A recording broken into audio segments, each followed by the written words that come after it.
Welcome to the Whitetail Advantage Podcast with your host, Brett Bovin. Thank you for tuning in and enjoy the show.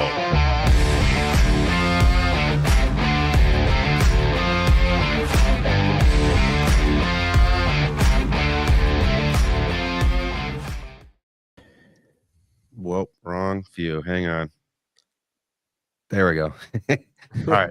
Welcome, everyone, to the Whitetail Advantage Podcast. I'm your host, Brett Bovin. I want to say thank you, everyone, for tuning in. I greatly appreciate it. Now, I don't know if you read the same article I did, but I know a couple years ago I read that the next world record deer is going to come out of Tennessee.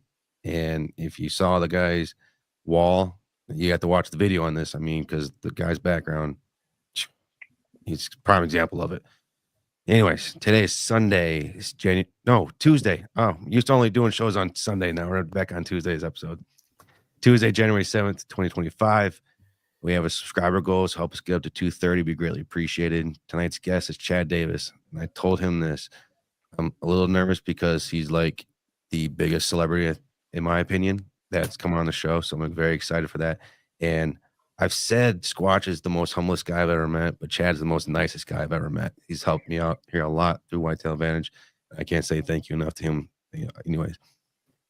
But we like to call this the Electron Campfire. So if you're new to the show, we do a live show every Sunday and Tuesday. Sunday, we do shows where we just talk about whatever we want to talk about. Tuesdays, we cover a state and we dive into what's it like to hunt that guy's strategy or woman's strategy. And we also learn everything that's involved hunting that state as well. If you ever want to be a guest on the show, feel free to reach out to us on our social media platforms, or you can visit our website and send us an email through there. Feel free to shoot us a comment during the show. We'll pop them up during the screen and answer them as we go. I also have a saying on the show: put your cord in the slot machine. I strongly believe hunting is a dying sport, it's a dying lifestyle. So help us share the show. It's all I ask of everybody. Just help share the show. Now, because I can hear people yawning, most likely Johnny, because he's annoying. And as we all know, I don't like to dill-jabble in the intro. So we're just going to end it there and we'll bring on the squad. Now, welcome up, fellas. Chad, I want to say thank you for coming on the show, man. Thank you, man. Appreciate it, Brett. Happy to be here. So, Chad, hang on. I got to say this first, Chad. If any one of you guys has your cell phone go off, I'm going to fly to your house, Squash, or I'm going to drive down the road and I'm going to punch you in the balls. Hey, I don't get to talk about this. We're not 3-year-olds anymore. My phone did go off last time, but why was that, Brett? You remember? Yeah, I texted you. Yeah, exactly. During the show. I texted you because on the last show I was sick. I couldn't say more than 3 words and I started to cough. I'm like, all right, Johnny, you got to take the reins here. Now I can talk. Yeah. All right. I'm just I sound gonna like put the ringer on. Anyways. I want you to come over here. I'm just going to put the ringer on. Chad. Yes, sir. For anyone that doesn't know you, can you give a little background about yourself? Yeah. Well, I'm about to turn 50. Close. Well, I say that. I'm here soon. But so I am I'm a West Tennessee guy. Now I live in Middle Tennessee. Been hunting, fishing. My goodness, since I can remember. Back when the Honda 200 3-wheelers. You guys remember those? Oh yeah. Oh, yeah. Yeah. Red Devils. Yeah, man, big reds. Yeah. So man, so been hunting all my life. My dad got me into the sport. What else about me? I got my wife.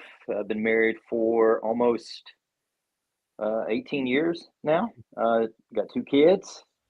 So got an awesome family. Big bow hunter. I got into bow hunting.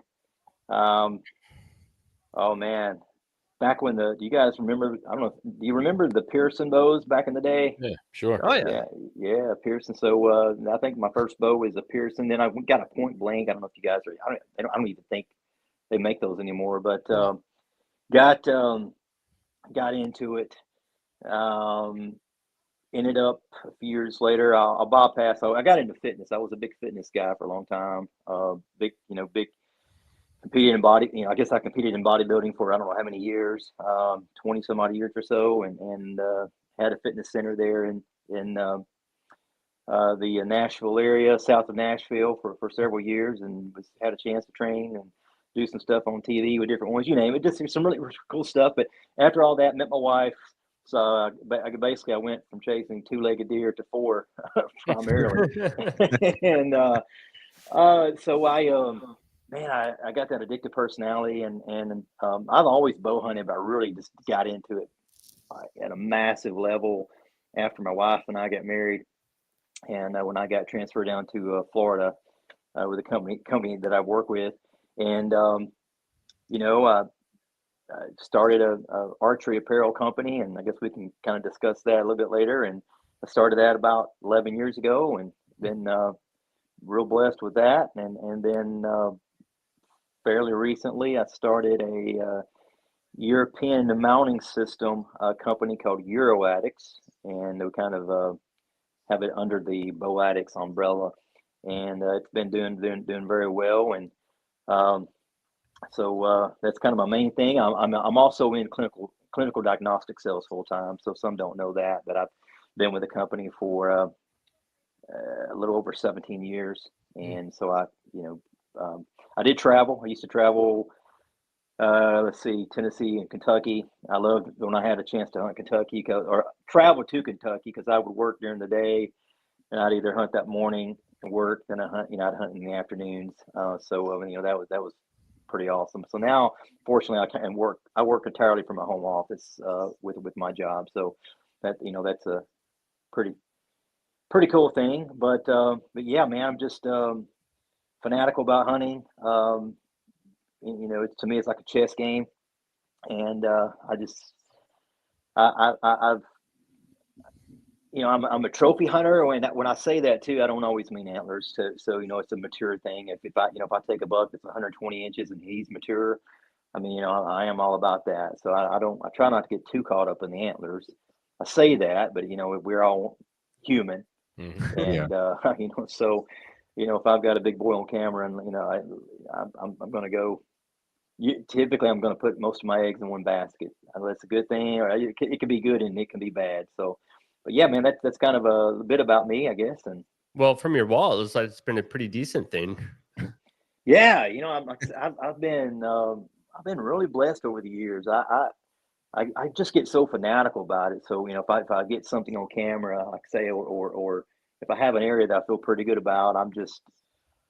Sometimes maybe I overhunt an area, but I will say I'll spend a lot of time, just really trying to fine tune that area when I'm in there. Yeah. And especially with bow hunting, because you could be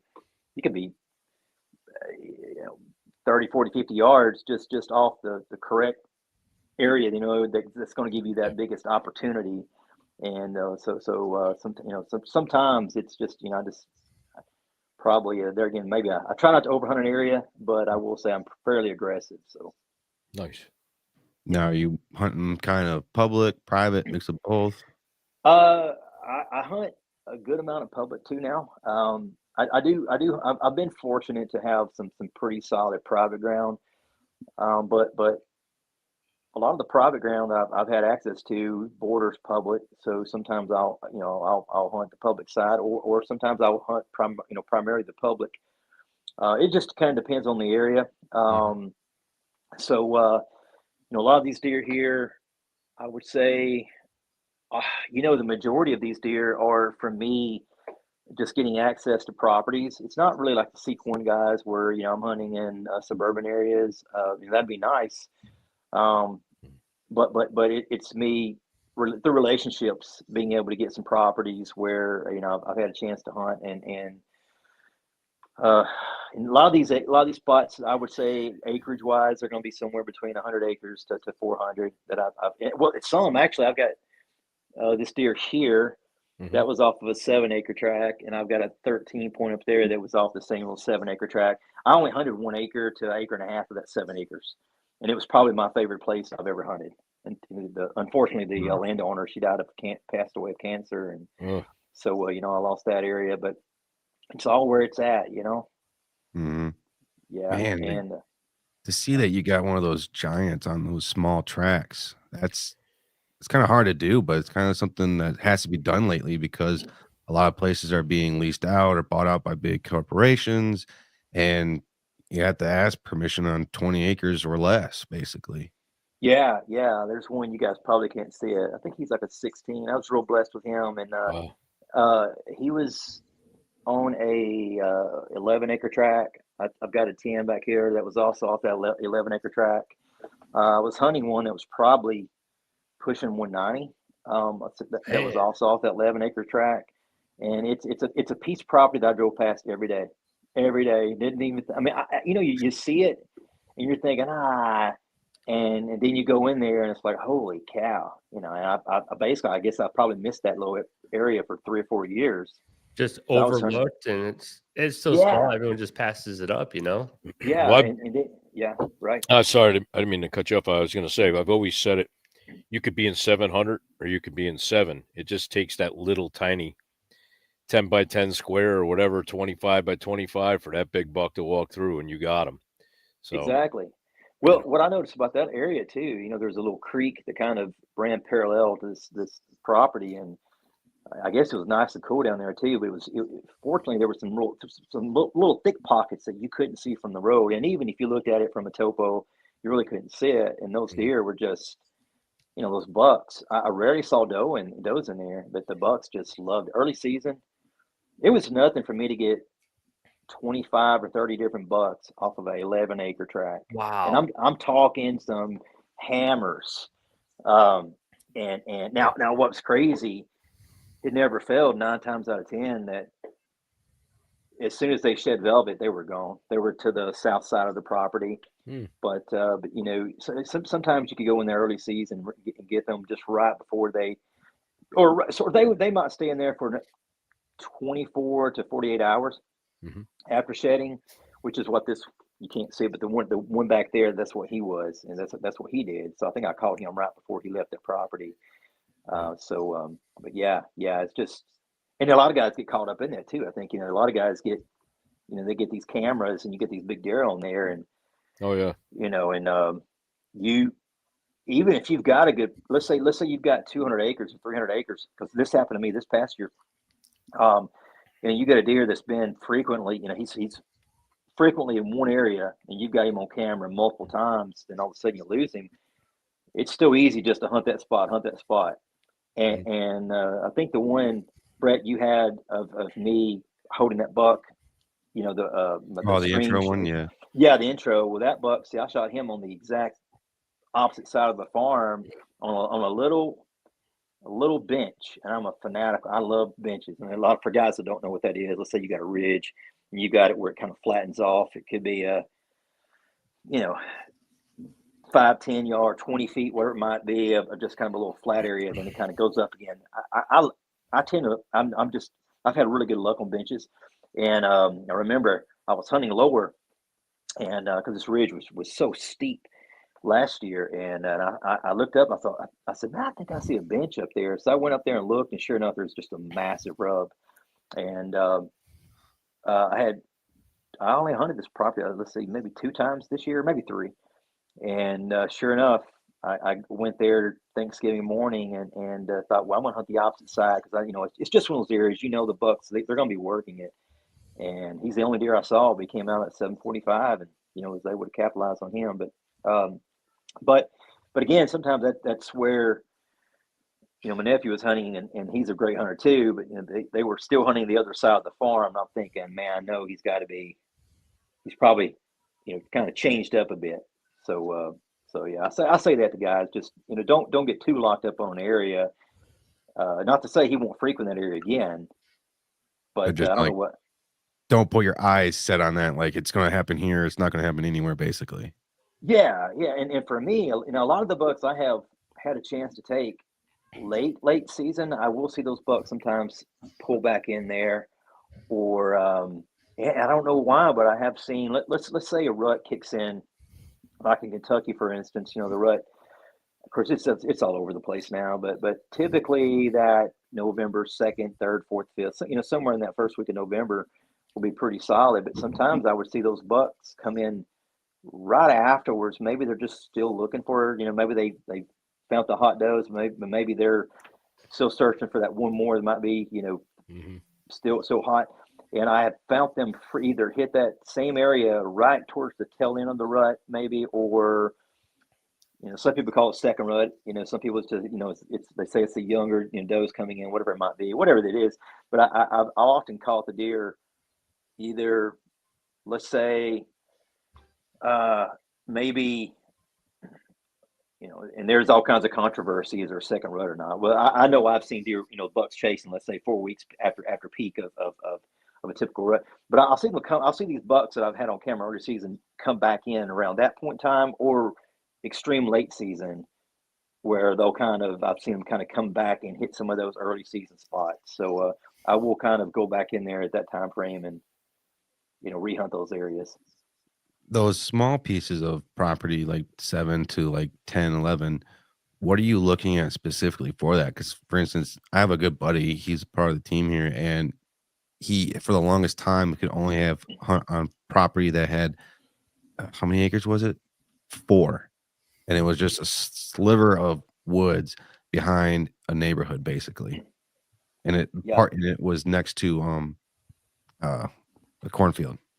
So what are you doing and looking in those small spots? I mean, for me, I always look at the neighboring property, and I try to figure out how it's being hunted. So for instance, 10, 12 minutes from my house, I've got access to a property in the middle of it's Columbia, Tennessee, for guys who, hopefully no one will try to get the spot. Well, right now I can explain why you probably wouldn't want to, but it where it's at, it borders probably, I don't know, 80 to 100 acres that it's owned by a individual, and he and his wife, they both trophy hunt. So they hunt that property, and there again, this piece, it's like a little peninsula. If you got, basically the road cuts this little peninsula right off of that, but his property is primarily hardwoods. There are some little thick parts, but this little peninsula, and it says it's 3 acres. It hunts more like 2. It's not much at all, but there's a real thick portion, because we hear it all the time: food, bedding, water.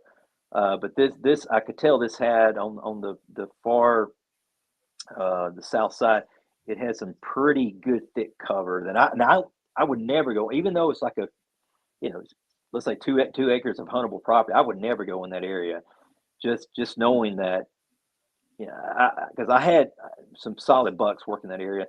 But I would try to go in there, and so I'm looking at cover. I will look to see if there's some water, but I do, or is there a travel corridor, and I'll hunt those differently. So this area that I was hunting had pretty stout bedding, and I was able to come in and sneak in usually and set up to catch them coming from that little small pocket of bedding.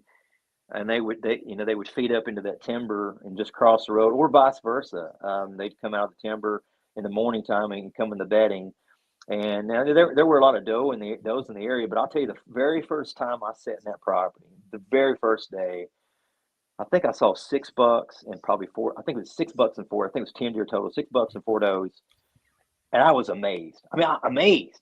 And I passed up a really good 9 point right off the day one. And I thought, holy smokes, this is just crazy. And had a, like last year I was after a really pretty 13 point. He wouldn't score a ton, but he was super mature. Just a big pot belly.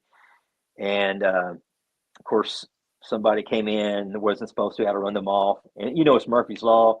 The one time he came in, I had to run a guy off who set a stand up in there. And he asked me if he could take the stand down. I said, yeah, you can take it down. As he was taking it down, here comes that buck right off that ridge. Oh, man. He's looking at him. I'm looking at, and I'm just fuming, is that the same story you told me? Yeah, same one. And, that's so he Wow.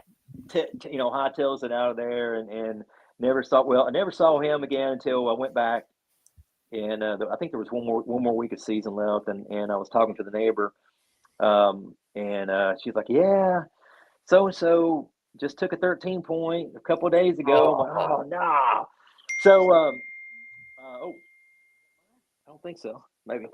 But he had so this year I had a really pretty 8-point that I passed up several times on that same property, and he was going to be the buck. I just didn't have a lot on camera. He was he was going to be a super mature deer.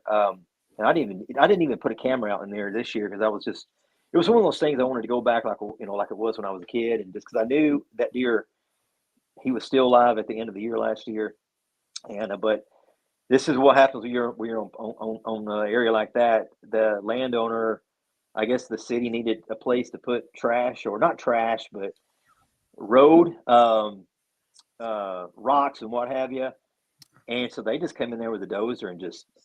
I didn't know it until I guess it was right around when rut was kicking in up here. I just got back from Iowa, and I get up in my tree. I knew something didn't seem quite right, and I get up in the tree. As soon as daylight hit, I looked around like, what in the world? They had dozed off the majority of everything. So, oh boy, I had yeah. So I was a little heated, and I just got down and drove about 45 minutes to another spot. Yeah. Man. But that's part of it. But that area though, even with what they did, they had dozed off another part on the other side, but it had already thickened up quite a bit. So you never know. I mean, that same area in a year or two, depending on what they do, could thicken up, and it could still be a nice honey hole. So we'll see. Yeah, I have a couple spots down there in Tennessee. At least I'm thinking of it. I was reading online. I can't remember the name of the county, but I want to say it was northwest of Davidson County. Yep. Can't remember obviously the name of it, but it was, and we were talking about this pre-show of the next world record possibly is going to come out of Tennessee, and it was a specific county down there that they were kind of looking at, because a lot of the mature bucks that have been harvested in Tennessee, 95% of them came out of this one county, and it was in the southeast one. Yeah. So I mean, there's it was like a four-letter name, something like that. Well, Holt? I don't know. that? Holt County? I don't know. Well, I mean, of course, I hate to give all the counties out. I mean, there are anything north of Davidson County is solid. You got Clarksville up there, that area. You got Fort Campbell. Fort Campbell is my favorite place to public hunt, and I don't want to. But you can't just go hunt Fort Campbell. There's a draw. And when I say a draw, it's like a this is how it was when I hunted. So I lived about 2.5 hours south of Fort Campbell, and you would have to call in. They would have different units available, and then they have a call-in period. So you get on the phone as soon as it opens up, you're calling. But you've got the active military individuals. They're number one. They get first dibs. Then you have the veterans, and you have the civilians, and so you had to wait till your turn. And when they were back in the day, when a lot of the guys were deployed, you could get on that and you could get access a lot easier. But regardless, you had to call, get drawn for that area, and then the station, I guess, where you pick your tags up, your permits, they didn't open up till like 6 o'clock in the morning or so. So you couldn't, so I would drive all the way up that day, sleep in my car, or drive home, and just so I could, I didn't have to wait till 6 a.m. the next morning to get my tags and go hunt. But I'll tell you guys, that area, the amount of deer, and I passed up some great deer. Now I probably kicked myself for passing up, but the biggest deer I've ever seen on the hoof was at Fort Campbell, and I would say he's probably 230, 240s, free range. Nice. I had to watch him. I watched him from 25. I was driving about 2 o'clock in the afternoon. He was chasing a doe. He just stopped, and oh man, he was just beautiful, dark chocolate, had kickers, stickers, but he was a mainframe, I think a 12, but he was just unbelievable. But that is, it'd be hard to get drone to hunt that now from what I hear, but that whole pocket, I could see, I could see a new record coming out of there. West Tennessee's got some really strong deer. I don't know, Middle East. It's just they're popping up everywhere. So really, it's they could come out anywhere in the state. But you do have different areas where you'll see you got that mass to go along with the time length and what have you, and other areas where they may be a little more spindly, and so there are pockets. So. Chad, what kind of nutrition are they getting there where you're talking about? Is it oats? Is it, corn? Is it soybean? So West Tennessee, you're getting a lot of beans, soybeans. You are getting a lot of corn. And see, the West Tennessee, you've got like the Mississippi River. Yeah. You've got that area down in there. So Sure. you got just phenomenal fertile soil. Nice. And that's and so I used to have an absolutely insane hunting lease there that we lost. I think the lady's putting in a solar farm there. It was like 2,200 acres, but the north and south both were over 2,000 acres. It was 6,000 acres, insanely heavily managed for trophy deer. So which was good.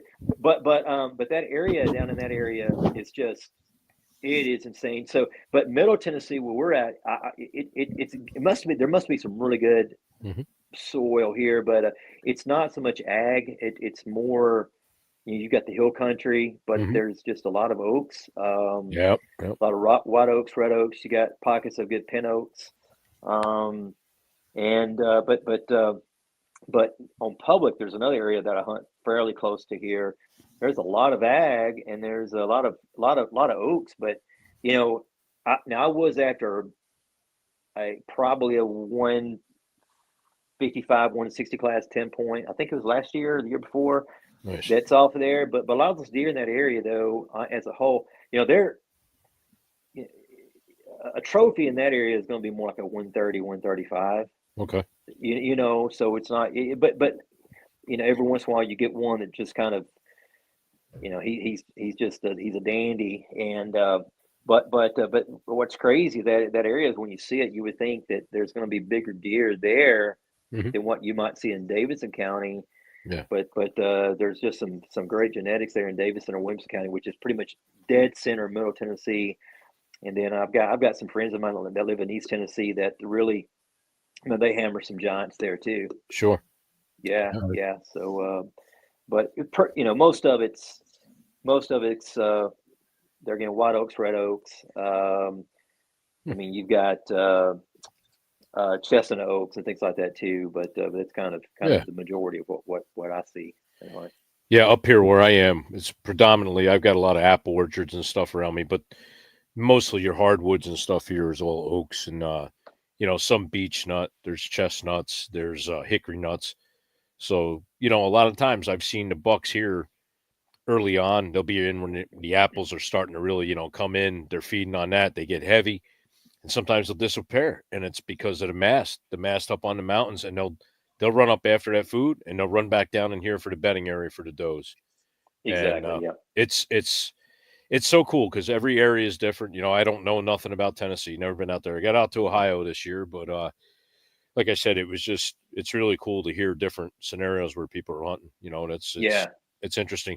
And I've noticed, like, especially out in Ohio with the soybeans, the monsters. I mean, something in that soy, whatever it is, the nutritional value in that is just incredible, man. It grows some huge bucks. It really does. Yeah, it does. Yeah.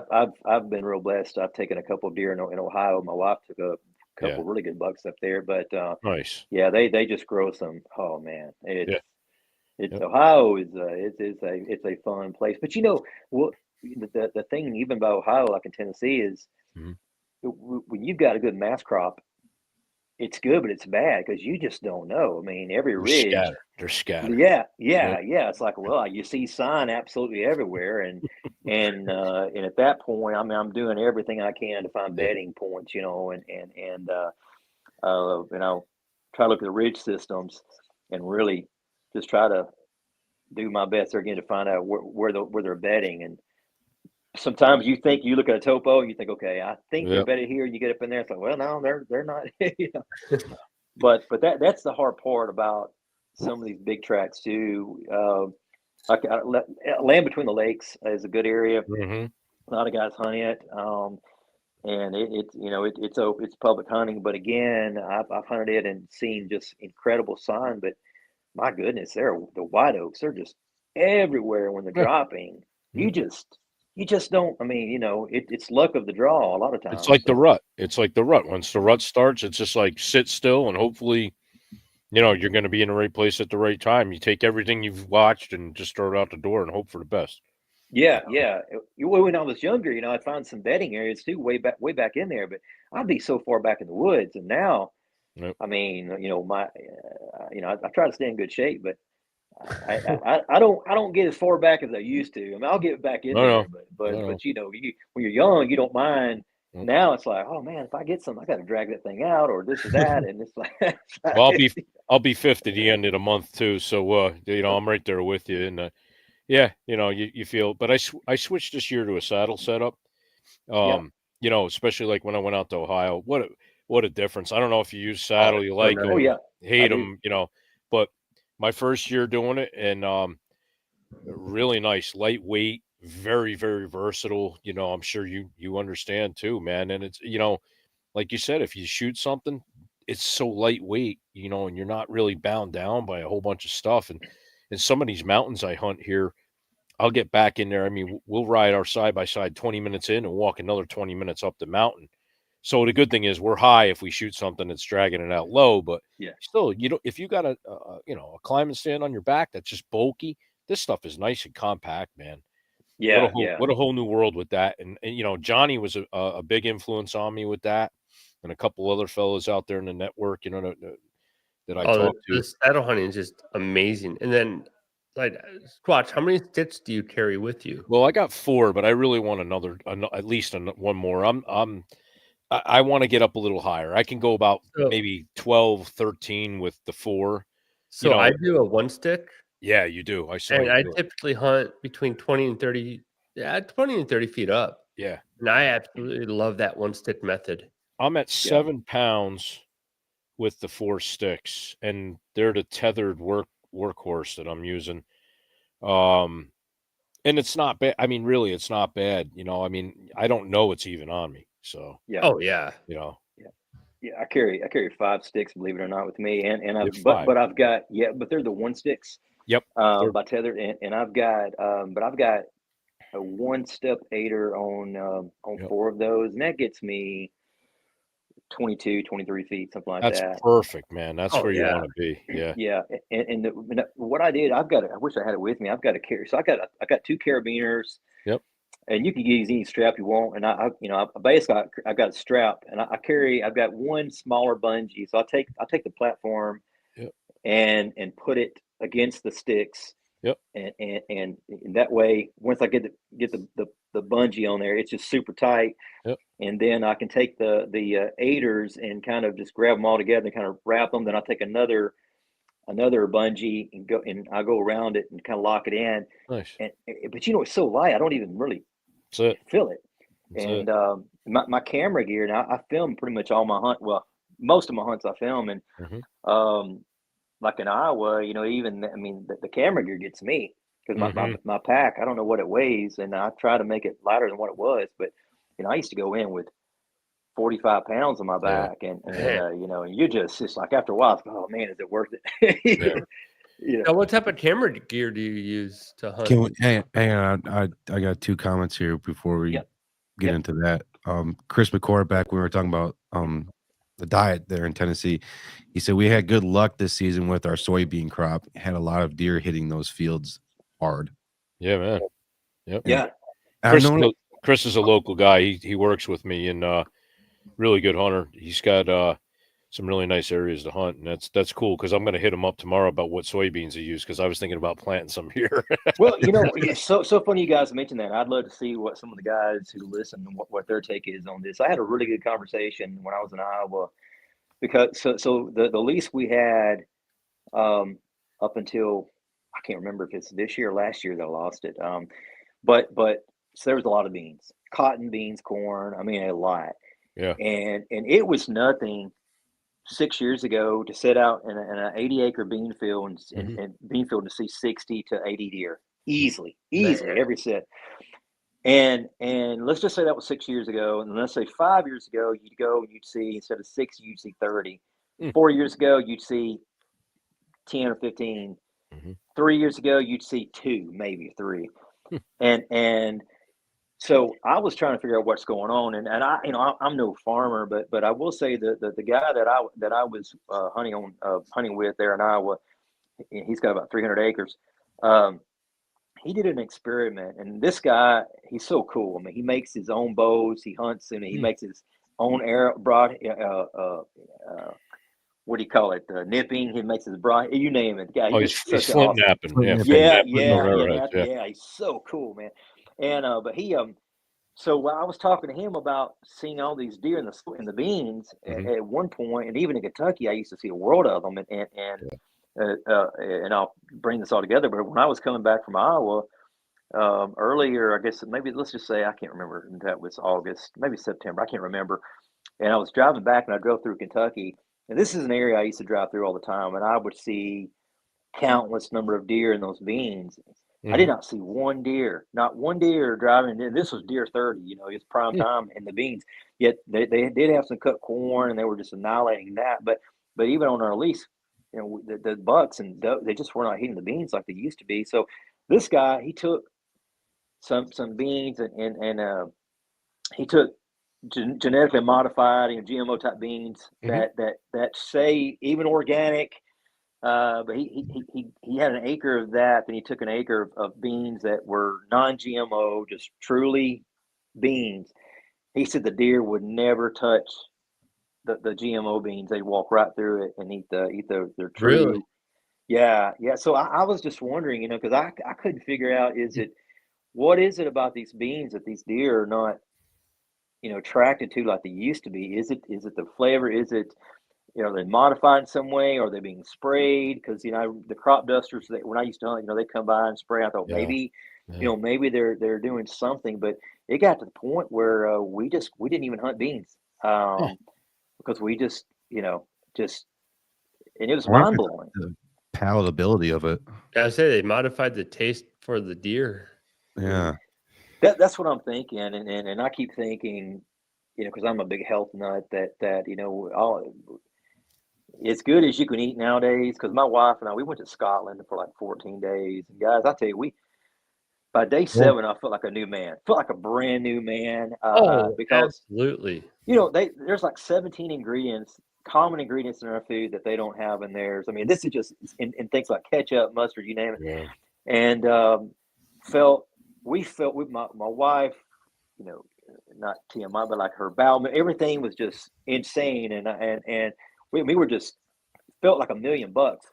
We come back here and we eat really good, and within I think we got back like on a Thursday midday. By Sunday morning, we were just cramping so bad and hurting so bad from eating good food, and I don't know what it is being used, but I just have to wonder if if these deer are just. If they're not, if they know something not when I say that, I don't know what it is, but I think there's something up to it. So, well, old Pecan Homestead here, he said, "LOL, that's awesome, and I can believe it. They do spray them with Roundup to kill the weeds from sprouting up between the soybean. Yeah, and it's probably something in the Roundup, that's choking out that flavor to those deer. But because they had to reformulate that from what I was told. Because a lot of these deer, they were getting resistant. Those weeds were getting resistant to it. So maybe there's something about it that either, I don't know. I just know the deer, they just don't hit it like they used to. Yeah, that's my guess, because probably these weeds are growing up and getting smarter. Yeah. Who knows? Well, it's mutation. I mean, it's just like, when you look at the way animals have mutated over the years, so does weeds, so does, different stuff becomes resilient to, stuff that's sprayed. If you would think being that I work for a highway department and stuff, like you're putting salt down and stuff. And you would think, well, salt's going to burn the grass. But I can tell you the shoulders of the road, because I mow them, are the first things to start growing heavy than when everything else does. So, I mean, it's like the grass is adapted to the shoulder of the road, and it grows faster than your normal lawns are that time of the year, and it ain't no different with a food plot or whatever. And as far as like stuff with pesticide, I mean, I got orchards here. Obviously, they spray them. The deer eat the apples, eat the grass in the orchard.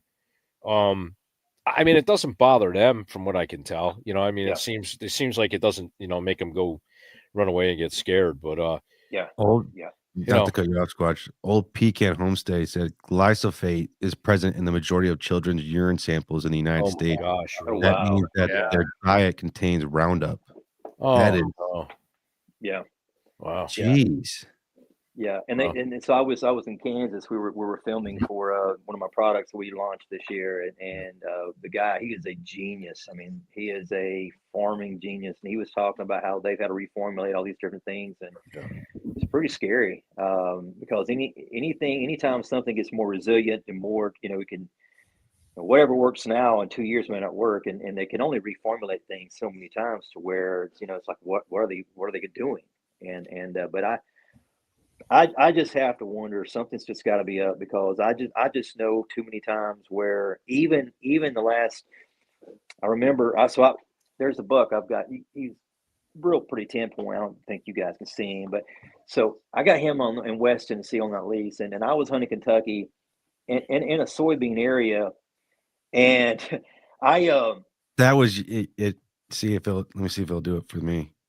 It does it like on its own. Streaming. Yeah. But I was in Kentucky and in an area where the deer used to hammer the beans, hammer them, and they were not touching. They were not, and they were still green, nice and green. They hadn't turned, and my buddy was like, "Hey, I've seen this nice buck." And they were, at that point in time, they were still hitting the beans down in Tennessee. So I said, "Man, you going to hunt him?" He said, "Oh no, I'm going to hunt the other side."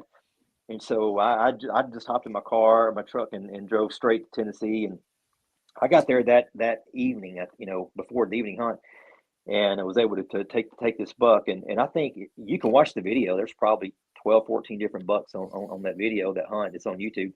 Mm-hmm. But that same field, a year later, you might see 5 or 6 deer in that field. When on that video, I probably got 30 or 40 deer, that I'm filming just in that one little pocket.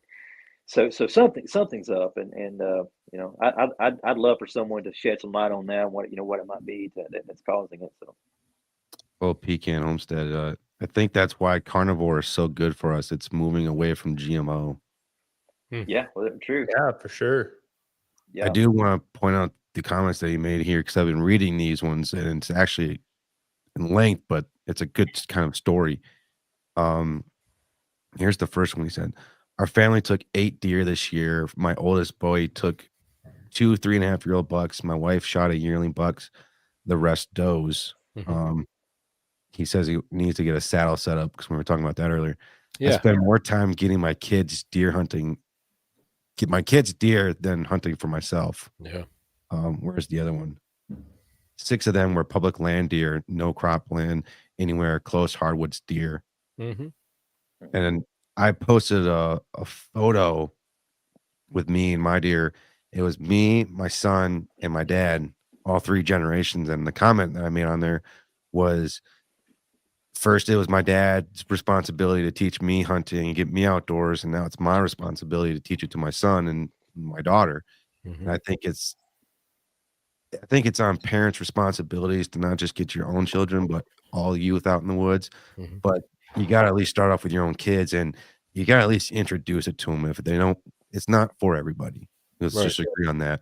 But at the same time, you had to at least introduce it to them and make them decide something they want to do on their own. I mean, my daughter killed her first buck. She had a 7-point at 4 years old. I mean, wow. She held the 870, and I had the stock in my hip, and she lined it up and dropped them. And that was the proudest moment of my life. I mean, I have a 180-inch 10-point up here, and that's nothing compared to that little 7-point. Uh-huh. That's awesome. 100%.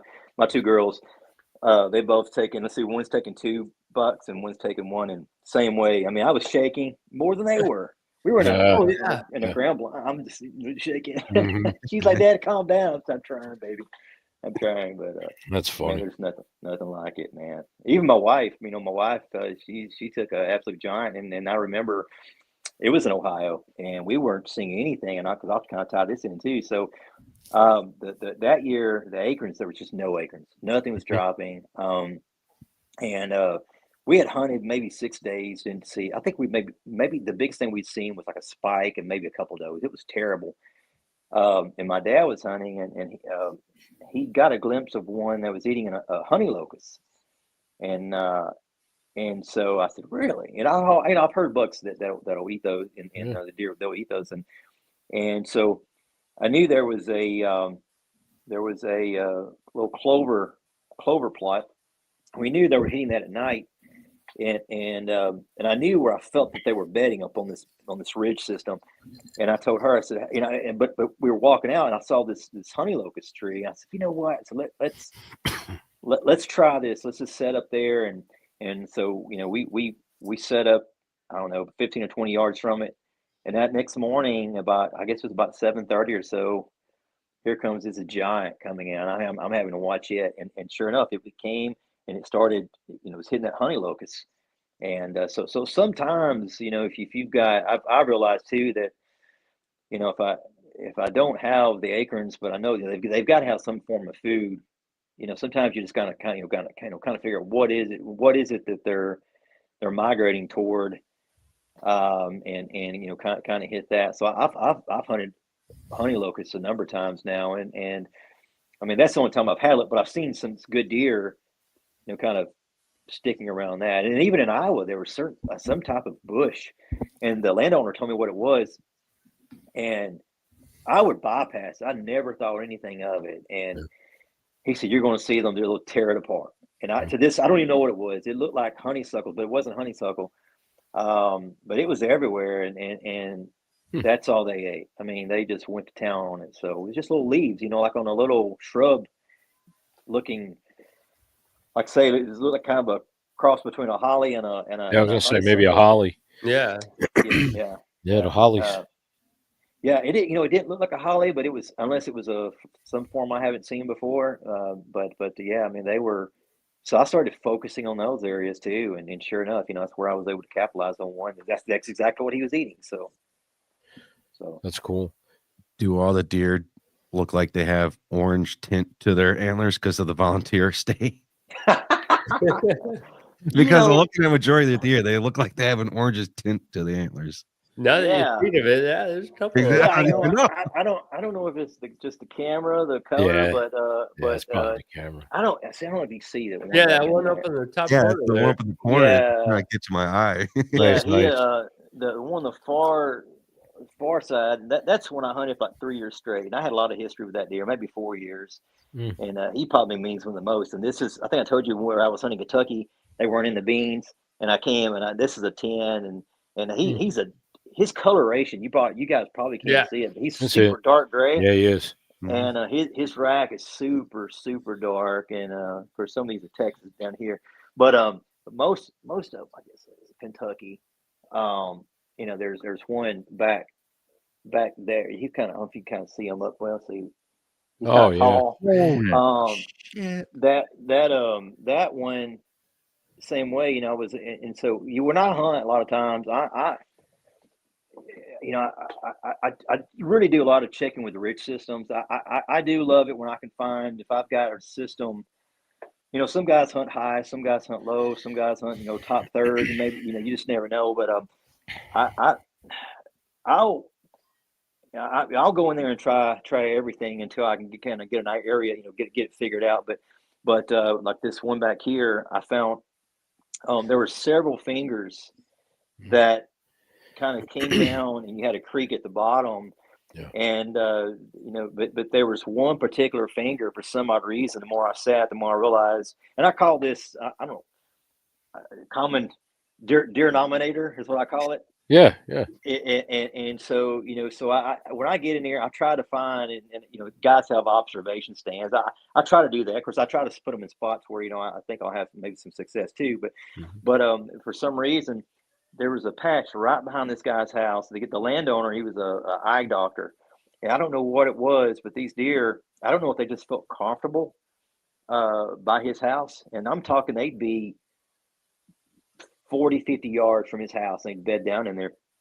And but I started realizing that they would work in that area, and especially the bucks. The bucks. It always amazes me how these bucks, they're very reclusive, or they tend to be by themselves a lot of times. But I noticed the majority of the bigger bucks were kind of working that area and coming down. So with him and that ridge system where I was typically, where I had one area I was hunting that looked phenomenal on the topo, but when you get in there, you start realizing, the vast majority, they're coming and hitting one area, which is where I took him. And in Iowa this year, man, I changed my stand location in 3 days. I changed the stand location 3 times, and so I'll go back to this, but I hunt out of a saddle a lot. But I started using XOP has I think it's called the Retrograde. Now I don't even know if they still offer it. Because I told a buddy about it. And I know Lone Wolf, they've got a small little set, but this thing weighs maybe 7 pounds. Maybe it's a hybrid saddle slash lock on, and I love the snot out of it. Now I did modify the seat. I took their seat off. Well, I didn't. I took it and made my own basically, because I had to make it wider and it's a lot more comfortable now. But that setup, I use those 5 sticks. If I don't use my saddle, so I use the same 5-stick system. But in 3 days, I go in there and I don't know about you guys, but there are so many times I'll go and set and think, man, this spot it looks fire. It looks insanely good. And you get in there and all of a sudden you realize nothing's in there. I mean, nothing's coming through there. But they're all working, let's say to the east or west or wherever it might be to you. And I kept noticing that where I was at, and there was a ton of sign, but I think they were all hitting at night, because I'd come back in there and it'd be fresh. But there's an old road bed to my right, at the very top of the ridge. I was at the top of a ridge system, and scrapes all down through there. So in my mind, I'm thinking, man, they're going to be hitting these scrapes. It rained so much, I thought they'll come and freshen those scrapes up when it dries. But what I realized at that point in time, that those bigger mature bucks, if there was a semi opening in the woods, because where I was hunting, it was grass probably 18 to 24 inches high, maybe some of it maybe in 3 foot or so, but you have pockets of little smaller trees and what have you in there, but it looked good. It looked really good. But those bucks, they would skirt. They would never come through there as good as it looked. They would skirt and hit those mile thick areas. And so I started thinking, man, even though this spot looks good, you've got all the scrapes here, and I saw a few deer working it, but so I moved down the ridge a portion, and because I was seeing a lot of the bucks, kind of working that portion of the ridge system, sitting there the next day, and then had some good action, and I guess, let's see, that afternoon I was getting my camera gear set up, and I'm telling you, I had an 8-point that I think would score 180. That's an 8-point. Wow, man! And here's the difference about these bucks. I had a lot of success rattling up there, and because for every 5 bucks I'd see, I would see one doe. It was insane, Okay. And I would rattle, those bucks, they just love, they come to those horns pretty well. But that mature buck was coming down that ridge, and I was trying, like I say, I couldn't even, I don't even have him on camera, because I didn't have my camera out of my bag yet, sitting on my arm, and here he comes, and probably 70 yards away, I grunt. And I grunt. I don't know if you guys, I use my mouth. I don't use a call. And it's really good. So I'll do that, or I'll do a doe bleat like. Very good. Amazing. But I was calling deer up left and right. I probably saw over 100 bucks. But this mature buck, and I'm telling you, he was an absolute giant. He comes, I grunt, he looks, starts going down, and he just turns, looks, goes down the ridge. Oh man! So I grabbed I was trying to grab the antlers so he couldn't see me behind the tree just to tickle those. He stops, looks at me, and so I try to set him down. He's going down. I thought, okay, I'll do a snort wheeze. I just got to I gotta try to pull him here. I snort wheeze. He turns, looks, goes straight down the woods. And there was the neighbors, and they have some absolute giants. They kill them. They kill at least they usually kill 1 to 2 200-inch deer off this other neighboring property every year. So he was headed right down. They had a food plot, so he could care less. I think these mature bucks at times they're like, hey, I got one thing on my mind. It's though I ain't gonna mess with you. The other bucks or whatever. But here comes a 3.5-year-old, real pretty 8-point, runs right 10 yards from me. But it just goes to show you how those bigger deer, how different they are. But going back to that area, so I moved my stand from one location down to another, and I talked about that common denominator, and I was like, okay, I could sit where I was, but I noticed that all these deer, the vast majority, 85% of them were still coming out of a one pocket, 70 yards from me, and set up there. And that's what it took. I was fortunate, I took a really nice 10-point the next morning. But so I see so many guys that will lock up on an area, and I've got some friends of mine that I know, I think they kind of got irritated, like, because I would go in there and I was able to get some nice deer. Yeah. But I was willing to be mobile. And that's what I love about the tree saddle, is the fact that you can be mobile. It just again, I see so many guys getting hung up on that one area, and they are afraid to move. And sometimes you gotta, especially if you're on a time crunch. I had 2 more days to hunt, and that was it. So you gotta strike while the iron's hot, like the old saying says. If you're, and like our buddy Reaper says, if you're seeing hot sign, you're a day behind. So 100%. If you're seeing hot sign, you're a day behind. You got to make the move and get ahead of these deer. You really do. Yeah. Well, and those ridge systems too. Again, so what was crazy? I went up there. I had scouted. I think it was in August and it was all public. I typically try when I scout. I try to find stands that are really good for northwest winds. I try to find some for south and what have you. Well, the spots I found on Latopa, once I got in there, I could not find anything. There was nothing. There's not going to be any trees that would accommodate like a south, southwest, southeast wind. And so, but I had some really good looking spots. And of course, when I get to Iowa, I'm just thinking northwest. And I was trying to look at the predominant winds. And when we get there, in 14 days, if I recall, we had 2.5 days of northwest, and everything else was south. So I couldn't even hunt those areas. So, but even things like that, I had in my mind hunting this south point of this ridge system. And so with the wind system, based off the winds, we had to shift everything to the north. And my buddy Patrick, he took a really nice 10-point off that system. And of course, after he took that, I went into that area, and it was an area a lot of guys probably wouldn't hunt. Yeah. But again, Patrick's killed. My goodness, he's killed so many 170s and 180s. It's just insane. But you kind of. I feel like the more I hunt, every time you hunt, wherever it might be, I don't say you get smarter, but you kind of, as you see those deer, especially those mature bucks, you start seeing things a whole lot differently than what you did when you were younger. Oh yeah. Yeah, and sometimes it is luck, So, Yep. You pick up on those small little things, and you might not think anything much about it when you're young, but then once you start getting older, it's like one little thing leads to another. Like, oh, I know something what that means, or I know what that sign means, and next thing you know, you're building up, quote unquote, a resume of yourself, and you're building up your knowledge base. Yeah.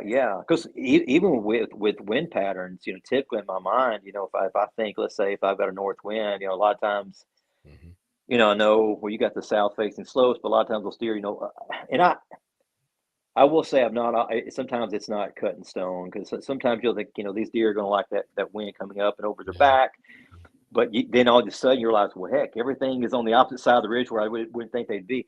But more times than not that I like if I've got a certain wind. If it's a north wind, I tend to catch those deer as kind of either walking adjacent into that wind or walking into it.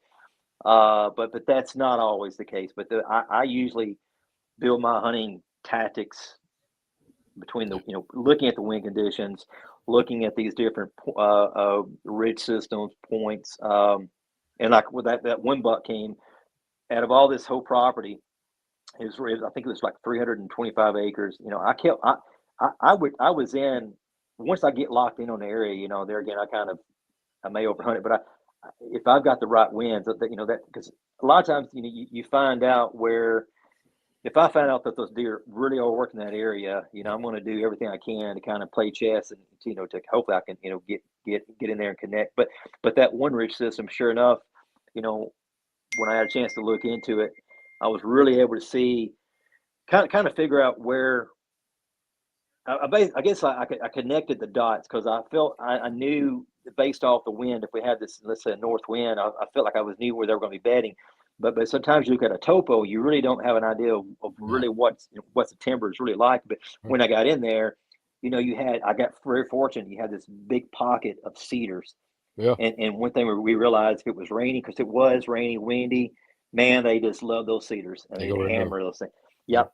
And so sometimes cards kind of fall into your into your lap in a good way. So, but yeah, so that was one way I try to use the wind and the terrain and yeah, sorry. Oh, no, you're good. I didn't mean to cut you off. Well, one more thing I was going to say is I always look for those terrain variances where, if I've got, let's say, a good cedar thicket, a solid cedar thicket, and I've got some hardwoods or some thick, but in Iowa, one thing I noticed is like those cedars, man, I'd rattle those bucks. They would come out of the cedars. Oh yeah. And they come out within 5 yards, but they did not want to come in. They want to be in that thick cover. Nope, and they won't commit. Yeah. Yeah. It just blew my mind how here in Tennessee, I can usually pull them out a little bit better. But there, and they weren't getting a lot of pressure. It's the buck to doe ratio where you are in Tennessee. The buck to doe ratio is dictating how much they're going to go fight over that one doe. Where you're at other places, sometimes you might have a higher doe population. So that's slowing them down. They're like, well, you know what? Let Mike have that one. I don't really care. I'll go over to, this one. And they'll peruse around. But the other thing, too, I wanted to just touch back on, you were saying that one spot you were hunting, the eye doctor's place or whatever. I was just wondering, maybe he had some kind of like bird feeder out there or 100% stuff. Yeah. And they'll, like, I have a spot where I grew up and the neighbor, like, where the property touches over, my God, he's got like 3 or 4 bird feeders out there and the turkeys go there and the deer go there.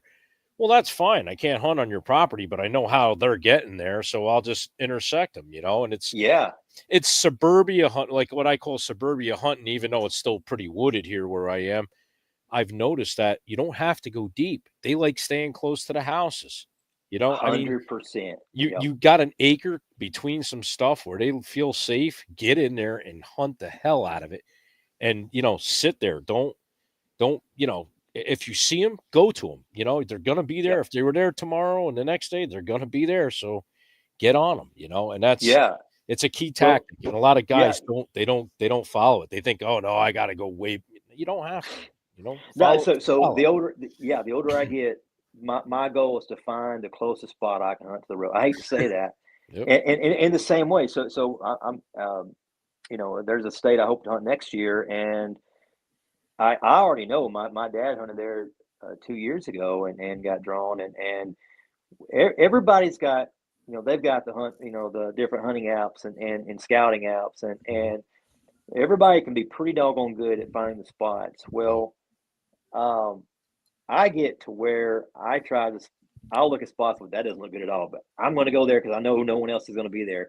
And wouldn't you know it, I've had a lot of success hunting areas where no one else will go, just because they think it doesn't look good. So I'll at least entertain a lot of areas and try to figure those out. And just because I just saw too many times in Kentucky where I hunted public. Holy mackerel! I had spots where I was, where I used to hunt. It'd be me during the peak of the rut. It'd be me and 2 other cars, and then once like the hunting public guys, they're great guys. But once, well, 2 things.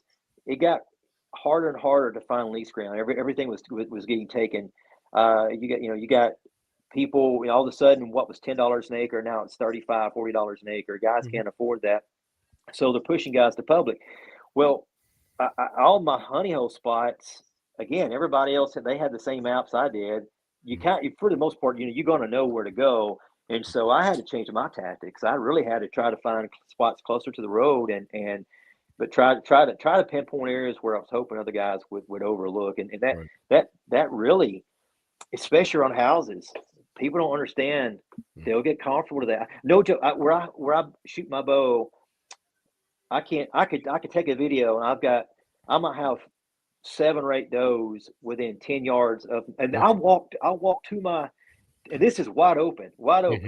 And they've gotten so used to me, I can shoot my bow, go down and pull my arrows out. They'll be 10 to 12 yards from my target. They think nothing of it. So, my goal last year was to try to pet one. No joke. I got within about 7 yards, and then they finally changed their areas. But these deer, people, they overlook a lot of areas where they could probably kill some really good deer. One question I want to ask Chad is for myself, because I know I'm going to be hunting Tennessee. It's on the top of the list. What would you tell someone that's never hunted Tennessee before and they want to come hunt Tennessee? What would you tell them to train for and prepare for? A good portion of the areas in Tennessee, let's say it's public, because I assume most guys are going to hunt public. And it depends on where you're at. So, like, there's land between the lakes. If you hunt land between the lakes, it's going to be a lot of hill country, and you better be ready to climb some ridges. And on those ridge systems, for like when I hunted, I have to find, if I know I've got acres all over the place, I've got to find areas, either some different points on those ridges where there might be bedding, or I'm looking for thick areas, thick cover. If it's dry, I'm looking for water. But you, in that case, for me, my brain tends to go towards bedding more so than anything. Because again, if I know I've got all the food, I've got to find where these guys are either going to, Me too. and so that's going to be my focus. There are certain areas like the WMA, the public area close to my house here. The problem with that area is they've got more bedding than they know what to do with. I mean, it's like 90% bedding, or it's probably 70. I mean, it's just a massive amount of thickets, and so at that point in time, the challenge with that area is it's so thick that a lot of the hunting traffic it becomes localized, if that makes any sense. Because let's say you've got these crop fields, well, people are going to be going in there, they're going to be, because most hunters, I realize, even on the public land, I mean, some guys get real lucky, but a lot of those guys they hunt easy.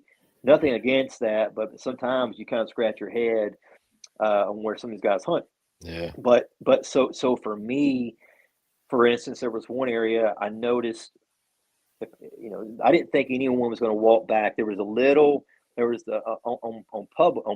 private, you had this cornfield, and it skirted on the edge of the public, but I noticed there was on the topo, I could see on the topo, or once I got on the satellite view, I could see a little difference in terrain, and I was able to get way, way, way back in there, and there was a little pocket in between the corn and the bedding. There was a little timber ridge with the white oaks were dropping pretty good, but in that area there weren't a lot of oaks, and so I was able to go in there and intercept those deer, intercept them between the corn and coming, either they come from the bedding and they kind of meander in the oaks for a good bit, and and then they might hit the corn late in the evenings. But so for that, I knew I had the bedding. I knew they had the corn, and I knew that you had the mass there. And it wasn't a lot of acres, but it was a decent amount.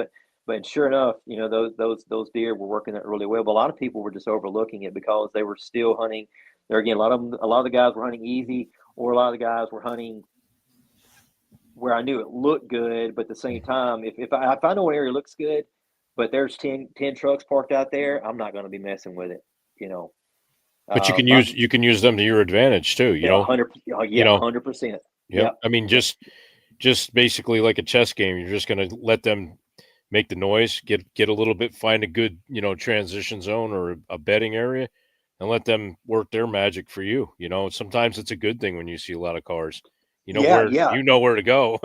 yeah. Well, so it's funny you mentioned that. So I'm trying to knock on one individual's door, because if I can get access to her property through private, I still may hunt public, but if she'll let me go on the public, I'm gonna get on the back side, because everybody is pushing these deer over on her, but she's got a good portion of the bedding.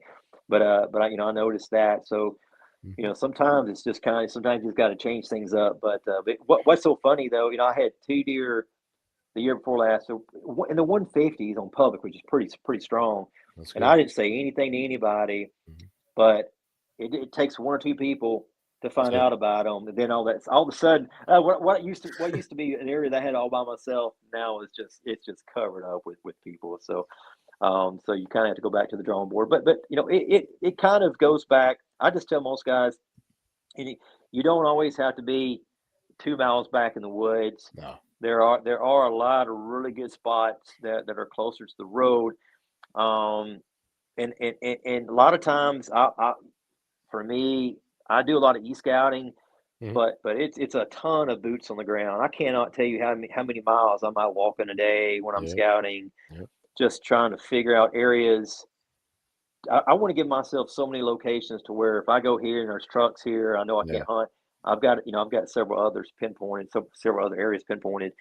And every once in a while, what's kind of crazy is here a couple years ago, I went to an area I thought, man, there will be nobody out here. And it looked phenomenal. It was a little peninsula, this creek system, and I don't even know if the deer would cross it, because the creek, I mean, they have to go down like a 20-foot cliff, and and it was real deep. But where I had it pinpointed, I said nobody's going to be back in there. Wouldn't you know, I'll get back in there, and I mean, it's a super nice brand new lone wolf set and sticks and everything, and of course I did, but I thought, man, this guy. And out of respect for him, I didn't hunt it, but I thought, he's did his homework, and he is way. I mean, So, I got a quick question for you.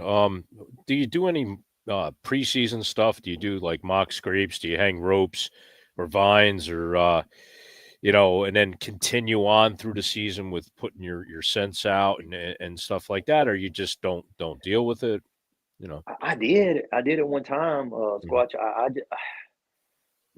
So the one deer that I keep thinking about that I had on public, that was just, he was a dandy, and I remember I went in there and did the mock scrapes. I did, but I've had them where they work fantastic, but for some reason I've had other areas on this public where I did the vine, you name it. I did. I won't say the name, but it's a really well known and respected company, for their scents, and and used it. A buddy of mine, he's had really good success with it up in Ohio and Illinois. Yeah. And I just couldn't get any traction on it. Now I will say, I've had better success. Let's say if I can go out and take a small oak or something like that and set it kind of away from things, use some postal diggers, get it down in there and create like a rub, you call it a rub station, and scrape. I've had a little better success with that than I've been out, than I've had out in the woods. Okay. But I don't know. It's just so strange, because there are certain states I've hunted, like in Missouri, where I've had it work really well. And here in Tennessee, I just haven't had much luck with it. So It seems to be kind of the consensus of guys that I talk to too, and it also has to do with, well, I mean, I'm pretty fortunate up here. I got a really good scent supplier, and it's local stuff. So when I do put it out, the deer do react to it, Yeah. and I've had really good luck. And sounds kind of cliche-ish. The old timers taught us to just piss in the freaking scrape. If I find one, I piss in it, and I'm telling you, Same I'll here. set a camera up on it, tear it up with a stick, just throw, take the stick far away from it with me. And my God, I've had bucks come in and just tear that all to shreds.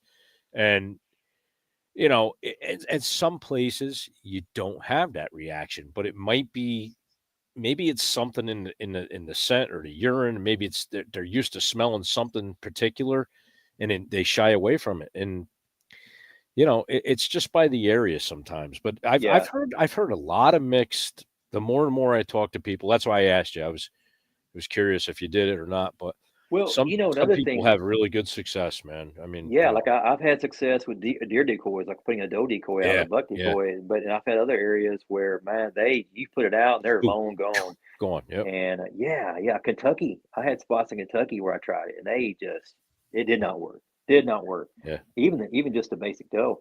Mhm. Yet, I've had other spots like hunting Illinois and even in Iowa where, man, it worked out well. And I mean, but I've got other guys here in Tennessee that have tried it, and it went, that's worked out well. So I don't know if it's the same way with turkey reaping.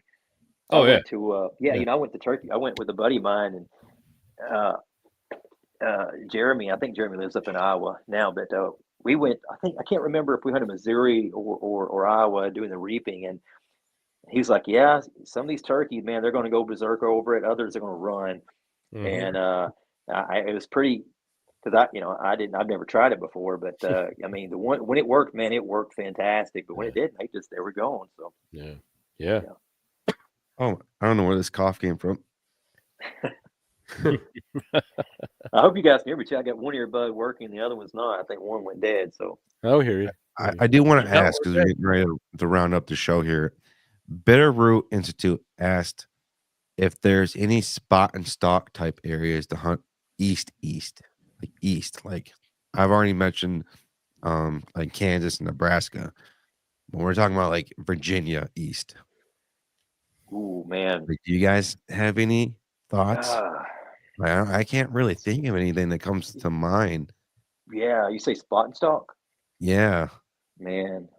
So as far as east, honestly, that I have hunted, it would be Ohio. I have not hunted like, I don't know if you're talking like South Carolina, Virginia, those areas. I know Ohio, man, where I hunted, it'd be hard to spot and stalk. It was so thick, like Okay. like That's no pretty other. thick out in those areas in the east. Is Missouri a possibility? Well, it's not that east, Maybe but southern Missouri or northern Missouri. I'm sorry. let's Over on look, the Kansas let's border. look east, like you're looking at Kentucky, Ohio, Indiana. But you might Yeah. be able to do it in Indiana. What about Illinois? Oh yeah, Yeah. Indiana. I've done public hunting in Indiana. You might be able to do it there. Yeah. You could where we did. It was a lot of boys. There were some big ridge systems there too. I mean, I know one area a guy could have some luck spot and stalk. It was is it Harrison Higgins? I'm trying to think the name of that WMA. It's been a long time since I hunted there. And a lot of it, you guys know how it is. A lot of times it depends on the weather too. Even when I was in Iowa, I mean, the first 2 days I got in Iowa, it was like 81, 83. Then it turned to rain and wind. It was terrible. And I was supposed to have left and I saw that big buck. And the next day, I saw it was finally going to hit 33. That was the coldest it ever got there. And I told my wife, I said, do you mind if I just hunt one more day? And she said, yeah. And I tell you, I mean, it is amazing what weather will do for deer activity. It was, I mean, it was like somebody had, it just flipped the light switch, and the amount of deer I saw, and I was seeing a decent amount of deer, but the amount of deer I saw that morning and that day, it was mind-boggling. I mean, we all know it, but when you're in that situation, you see it. And so I don't know if that's the only challenge, because even for me, like when I try to say, okay, I'm going to hunt this time of a year, Mhm. man, it is weather driven. Oh, it's like up here, this like the first part of November during the peak rut here, it was still in the upper 70s, low 80s for the longest time, and it was just miserable to hunt. Yeah, Sucked. yeah, And they're then, just not moving, and oh yeah, that's what. So the guy I hunted with, and I mean, he's lived there all his life. He said, Chad, you have not seen a true Iowa rut. He Hmm. said when they're rutting. And let's see, I think I got there on October 28th, and I think I hunted through it may have been longer, maybe it's 17th. I think I left like 12th or 13th. I can't remember. Mhm. But he said when it's running hard, he said we can just drive down these roads in the night, and you're going to see buck after buck after buck. And plus you're going to see deer. Yeah. They're going to be ran over and what have you. Yeah. We never saw any of that. But when I left, he told me about 4 or 5 days later when he turned codes, the man, they're on the move. They're on the move. So That happened to me when I went out to Ohio this year. When we got Yeah. out there, it hit 84, 85 degrees. oh, And, we saw one small buck. One of the guys that was in our group, he actually shot it that evening. And I was having beautiful bucks moving here. And I'm like, oh, man. And I cut the trip a day short to get back home here. The day I did, it got cooler out there. And man. they were walking by where I had my setup. And they're like, dude, there was a buck where you were. I'm like, it's all right. I mean, it was just like first time going out there, but I wanted to get back home to my deer here too, because I had cooler temperatures being out here in the north up in New York. And, Yeah. it was okay. But like I said, we got down there and go figure it's friggin' 85 degrees. I'm like, son of a bitch, it's so hot. It's like, Yeah. Well, I hunted in Illinois last year, and it was the same. I hunted public, yeah, and I wish I wanted to hunt. Usually, you feel like when if you do your homework, you kind of know when the rut typically is. yeah. When it's going to peak. And I didn't want to hit the peak because I knew they'd be on lockdown. Hmm. And but the weather, man, I was sweating bullets every day. Well, the day I left, it finally turned cold and hit like 20 upper 20s, and sure enough, they were moving. I shot one and didn't give enough time. I think I waited like 6. I hit back in the liver, lost a good buck. Oh, man. But that and the one I took in Iowa, I thought him hit a little far back, and it ended up it angled perfect, right through the heart.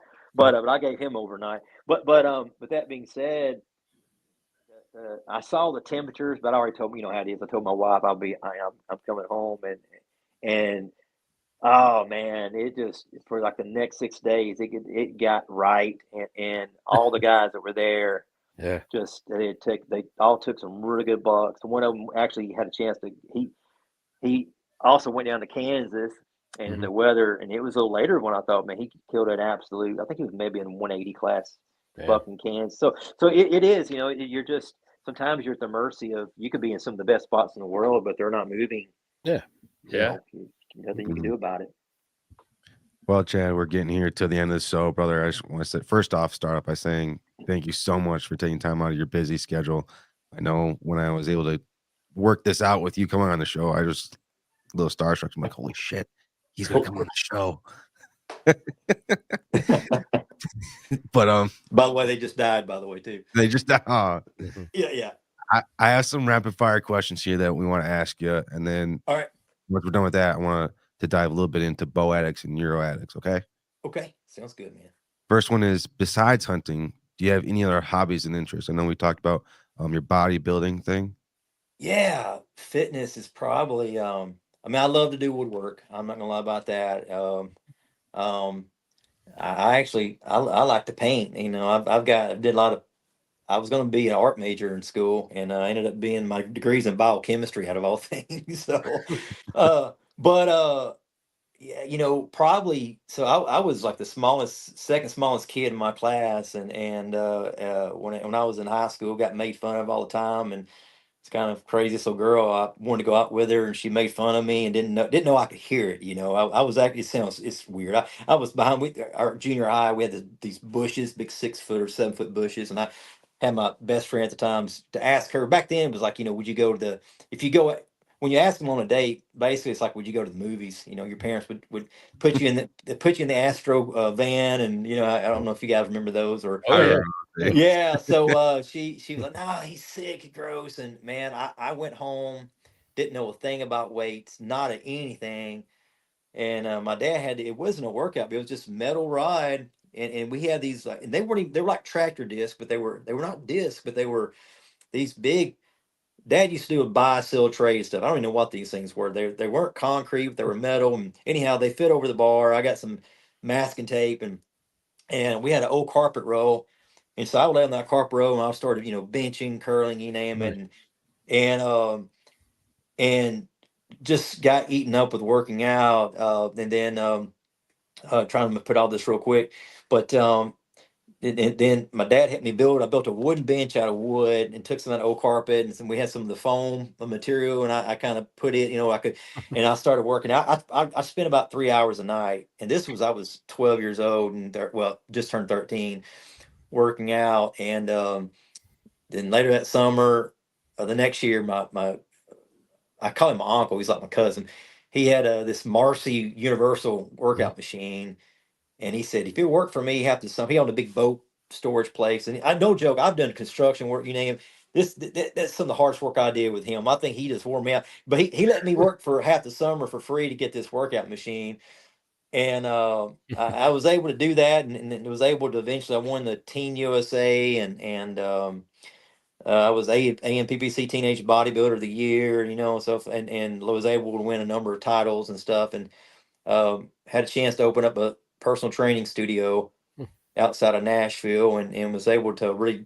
We kind of got into the country music scene and pop and scene, so I started working with a lot of the country artists and what have you, and I'd go on the road with a lot of those guys, and I was actually Tanya Tucker's trainer on Tuckerville, if you ever watch any of those.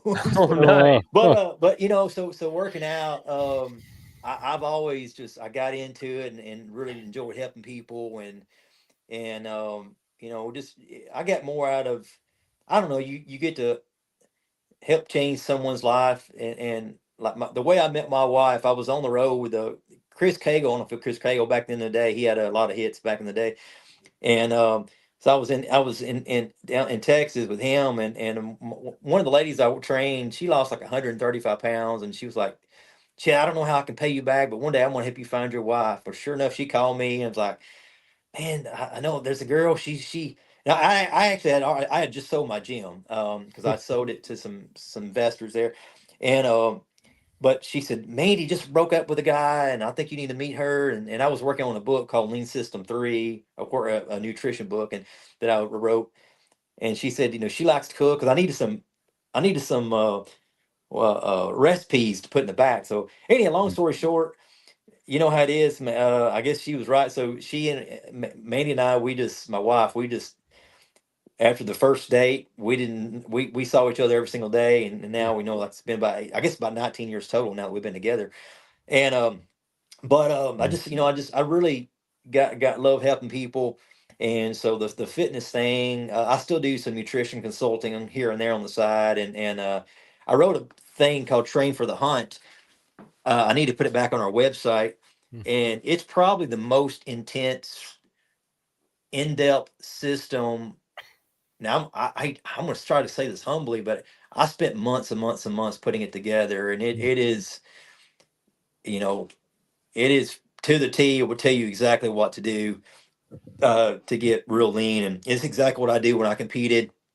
Last show I won was a Flex Classic and won the overall when I quit. But I try to put everything into that book. But it's called Train for the Hunt and through Bo Addis. But yeah. So fitness, man, fitness is that's my big hobby outside of hunting.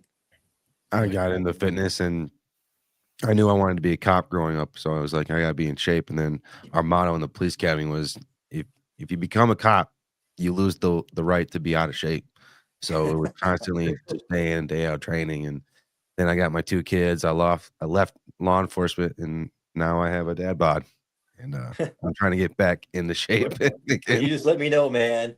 Like I say, it's not as hard as I only work out 3 days a week. I really know. I try to incorporate a little more cardio now. I'm trying to. I'm just starting to add that back in. But But and before hunting season, I cranked the cardio up quite a bit because I know I wear myself out, and I got hit with Lyme disease in 2013, I think it was, and lost 44 pounds. So I thought I had cancer. Thought I was dying, and by the time they found it, it was so late, and then it got my muscles and heart and all that good stuff. And I've tore since Lyme. I was at a event for bow addicts in, I think it was North Carolina. I was just fast paced walking and ripped my calf, tore my calf. When I say ripped it, I mean just tore it and bundled, tore my groin, my hamstring, both pecs. Had a real bad tree stand accident a few years and 2 years ago, and thank goodness I had my lineman's rope, but tore this pec. But yeah, so everything's training smarter rather than harder now for sure. So right, yeah. If you could only choose one weapon, if the end of the world's here, what's it going to be? Does it have to be like a deer hunting weapon, bow hunting? Or, Anything. Okay, I'm gonna go with a 50 cal. Here's why. If I miss what I'm shooting, I think it's gonna hit somebody 30 or 40 yards back that I missed. Sure, I'm gonna hit something with that thing. So something's gonna die with it. Yeah. It might hit somebody 10 buck too, about 2 miles away too. But yeah, man, it's probably what I'd bring. I hope I don't have to do a lot of running with that thing. Right. Oh my God, yeah. Yeah. My dad had a Sendero, big 7 mag, and man, he had it all set up to take out west, and he spent all this money on it. And I don't know what that thing weighed. Man, it was so heavy. And he got points that he said it's too heavy to carry out west. Well, I mean, when I was in the Army, we had the Barretts, the 107s. Yeah. And right after Sniper Scrolls, oh man, we're gonna carry this on a mission. And that first mission, I carried it, and it's 38 pounds. Oh man. Yeah, I'll never carry it again. I was like, nope, that bastard's going up in the drop. Yeah. You've seen those workout videos that the Army guys do? I don't know if they're real or fake, but either way, they're like sprinting on the treadmill and they're holding up these giant weighted plates of I saw like that the other day. I know exactly what you're talking about. Legit? Holy shit! I mean, man, I don't know. I mean, I would tear something doing that. I'd fall on the treadmill. Who names it? I tore my calf just watching it. It was that intense. Yeah, a buddy of mine, he used to work for me. He was one of my trainers, and we would do sprint work. We put people on that. You basically do hit training, then put them on the treadmill. I didn't know he had turned it on, man. He had that thing full speed, and I was training this lady, and I had to come out of a room, and he was training somebody. So I was gonna step on that treadmill and walk across. Dude, I bet that thing shot me. I bet it shot me. I don't know, 6 or 7 feet, and I hit this bench on the other side of the machine, and man, I was mad. He's laughing. Man, that's funny. What wild game animal is on your bucket list to hunt? So I've never elk hunted. So I'd love. Okay, I want to hunt elk, but there's a part of me that would love to get a red stag.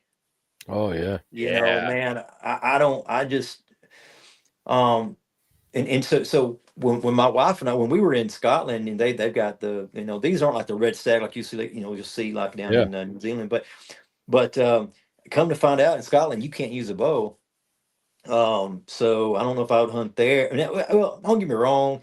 I don't know if this is right, but we check and because if I get a chance to go on vacation and hunt, man, and if my wife is on board, it's not a bad thing. But it said for $2,500 you could get 2 red stags. Wow. On a hunt, and if that's true, as much as I love to bow hunt, if I had a chance to go on vacation in Scotland, I'm gonna tell you, I'd do that. Put me on some flannel, some Scottish flannel, whatever, and go to town. But no, I would, man. I've always had a thing for stags. I just think it'd be really cool to take a stag, and probably what it's probably would be on my bucket list.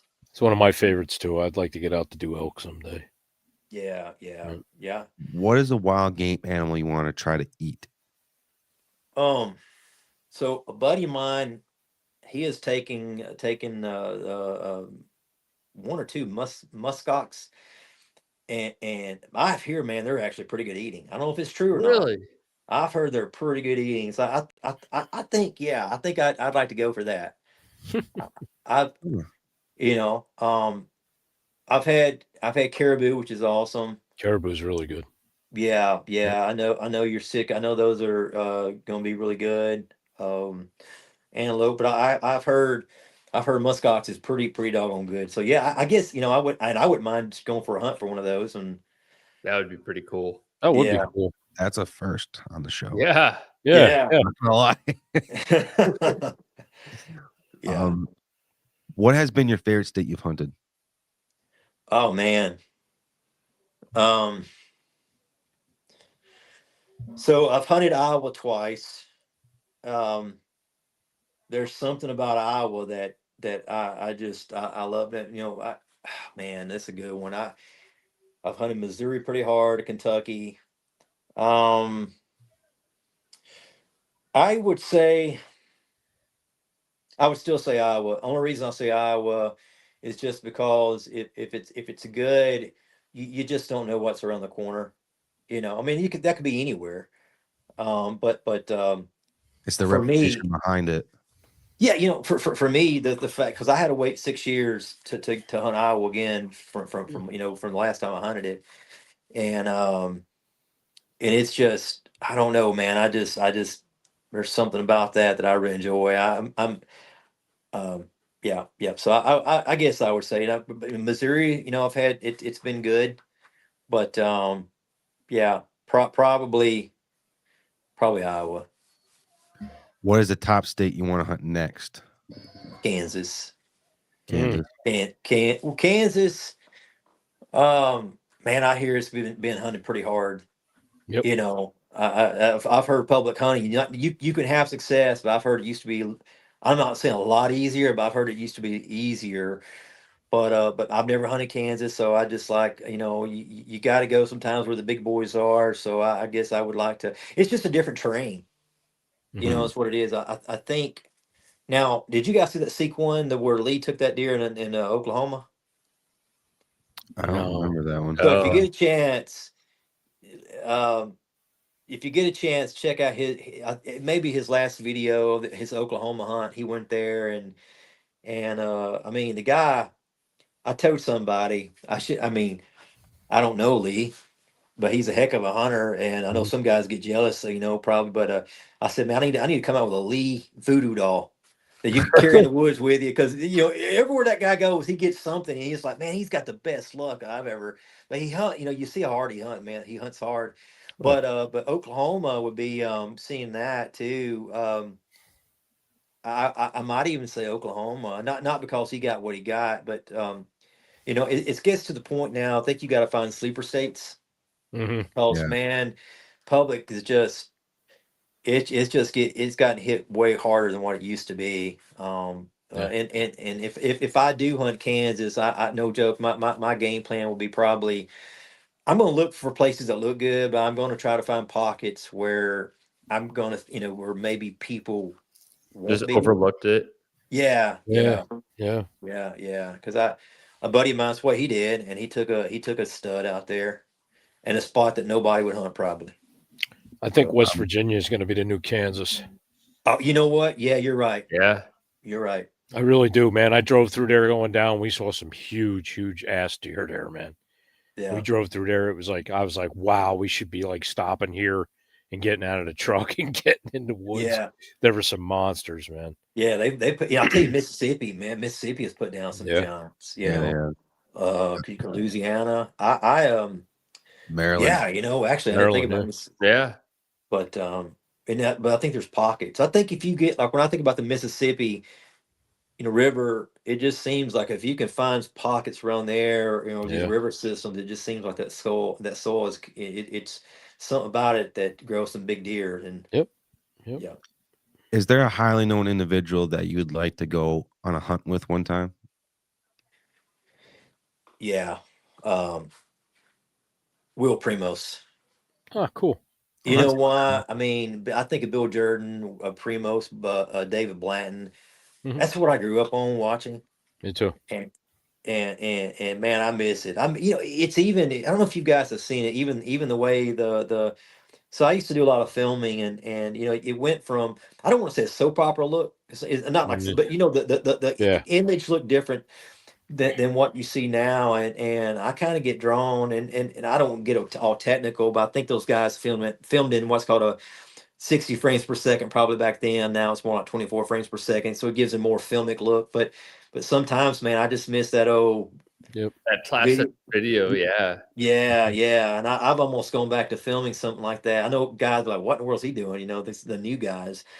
But I kind of miss it. But yeah, I met Will in Nashville a few years ago, and Nice. man, I don't know. I've always loved watching those videos, and so probably Will Primos, probably so, or The Rock, because I know if I took The Rock hunting, something like that, I think he could stare it down. He's gonna kill it with his look or something, whether or not he shoots it or not. I think that'd be pretty fun, if he were to be a hunter. So That'd be funny because you'd be like telling The Rock, like, yeah, I think I could get you an 8-pointer if you come over here. And he'd be like, it doesn't matter what you think. exactly, yeah. Because that guy'd be fun to hunt with, man. Yeah. I mean, you just know he'd be a pretty cool guy to hunt with. So yeah. If it wasn't Will Primos, I guess I'd go with The Rock. Nice. If you could bring one loved one that passed away to go on a hunt with or to share a campfire with one time, who would that be? Man, this is actually easy for me. I'm lucky, my mom and dad, everyone's still alive except my granddad. My granddad, um, he and granddad, he passed away a few years ago, and I don't know about your granddad, but my granddad, he was an overachiever. Everything he did, hey, if he built a stand, I promise you, even a ladder stand, I'm telling you, it was 30 feet up, even a ladder stand. And he built them out of he would go to the sawmills and get these massive timbers, and just huge. But we'd go in the woods, and granddad, he'd have about at least 2 pairs of coveralls and at least a couple of pairs of thermals, and never felt halfway in the woods walking behind him. Y'all remember those big yellow lantern looking lights that had the big, Oh, yeah. Oh, yeah. so we carry those in. He'd have one, I'd have one, and halfway through every time he'd be like, I gotta go, I gotta stop. He talked real fast, I gotta stop. And he pulled that first, layer of coveralls off. He's holding them back, But yeah, man, because the last memory I have of granddad before he died, he wanted to go to South Texas to hunt. And we went down there, and I never will forget. He saw this buck, and actually the ranch we were hunting on, it was owned by George Strait. I never met George, but his ranch hand let us hunt, and he was with granddad and all of us, and he had this nice 8-point out there. He said, "You think you want to take him?" He said, "Yes, sir." He said, "You know where to stick it?" I said, "Yep, right there on that shoulder." And I'll never, it's things like that, man. You just won't forget. But That's cool. so every time Dad and I we talk, it's like, "Yeah, I'm gonna put it right there on that shoulder." But he nailed it. Man, he loved to hunt, and so yeah, definitely him. That's a good one. Nice. How do you think we can get more people involved in hunting? So I'm always a big proponent of live by example, and like, so I work out a lot, but anytime I'm in the gym, I've got my bow addicts gear on, and I've always got something that's really hunting related wherever I go.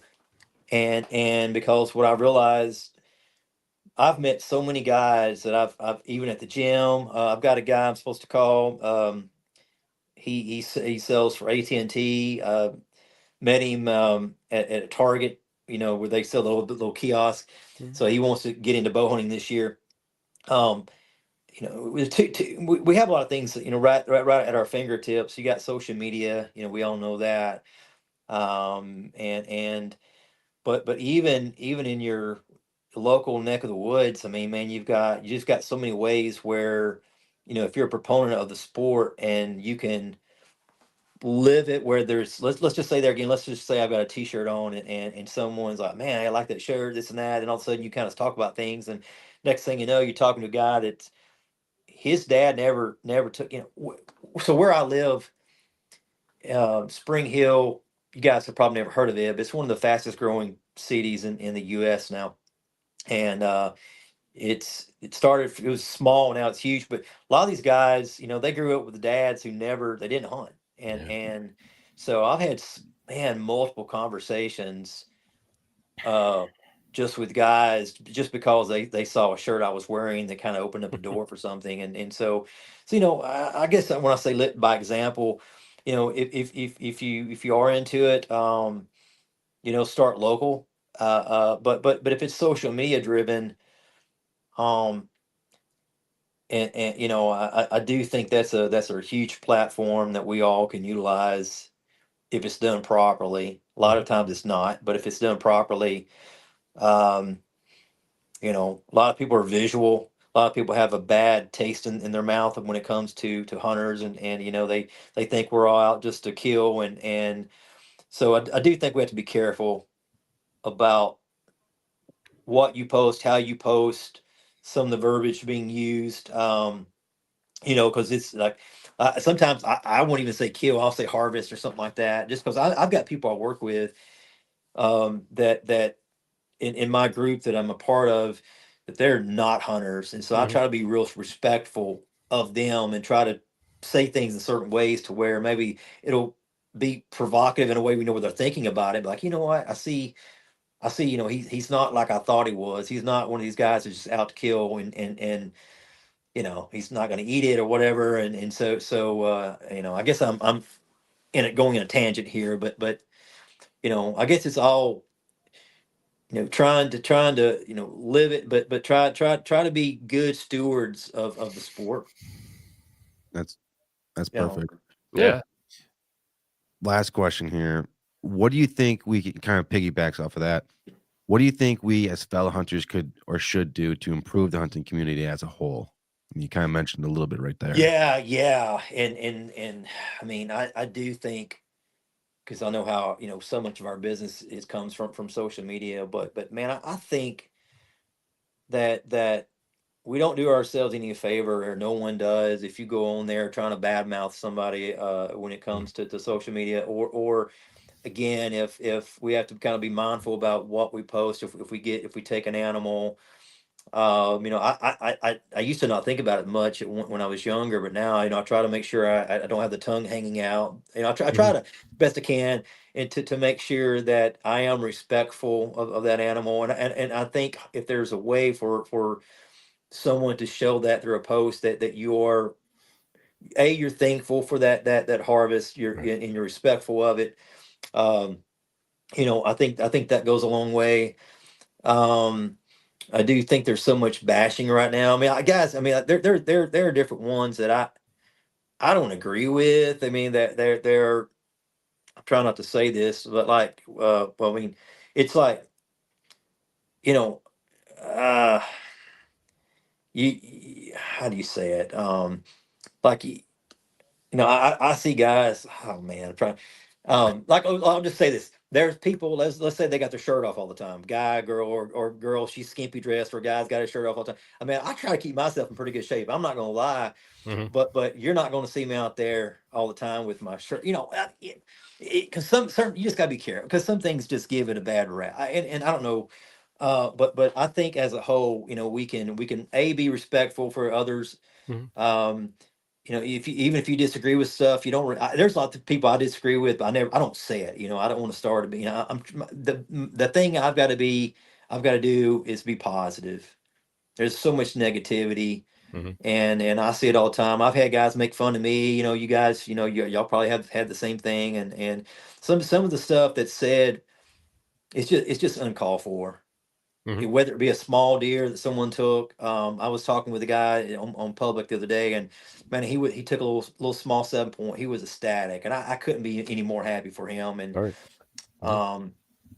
there's going to be somebody that's like, man, you should let that deer walk another year. I mean, if it makes you happy, if it makes you happy, take it, as long as you're respectful of that animal, and you're again thankful for that harvest. So, well, that was like I want to say it was 2 years ago.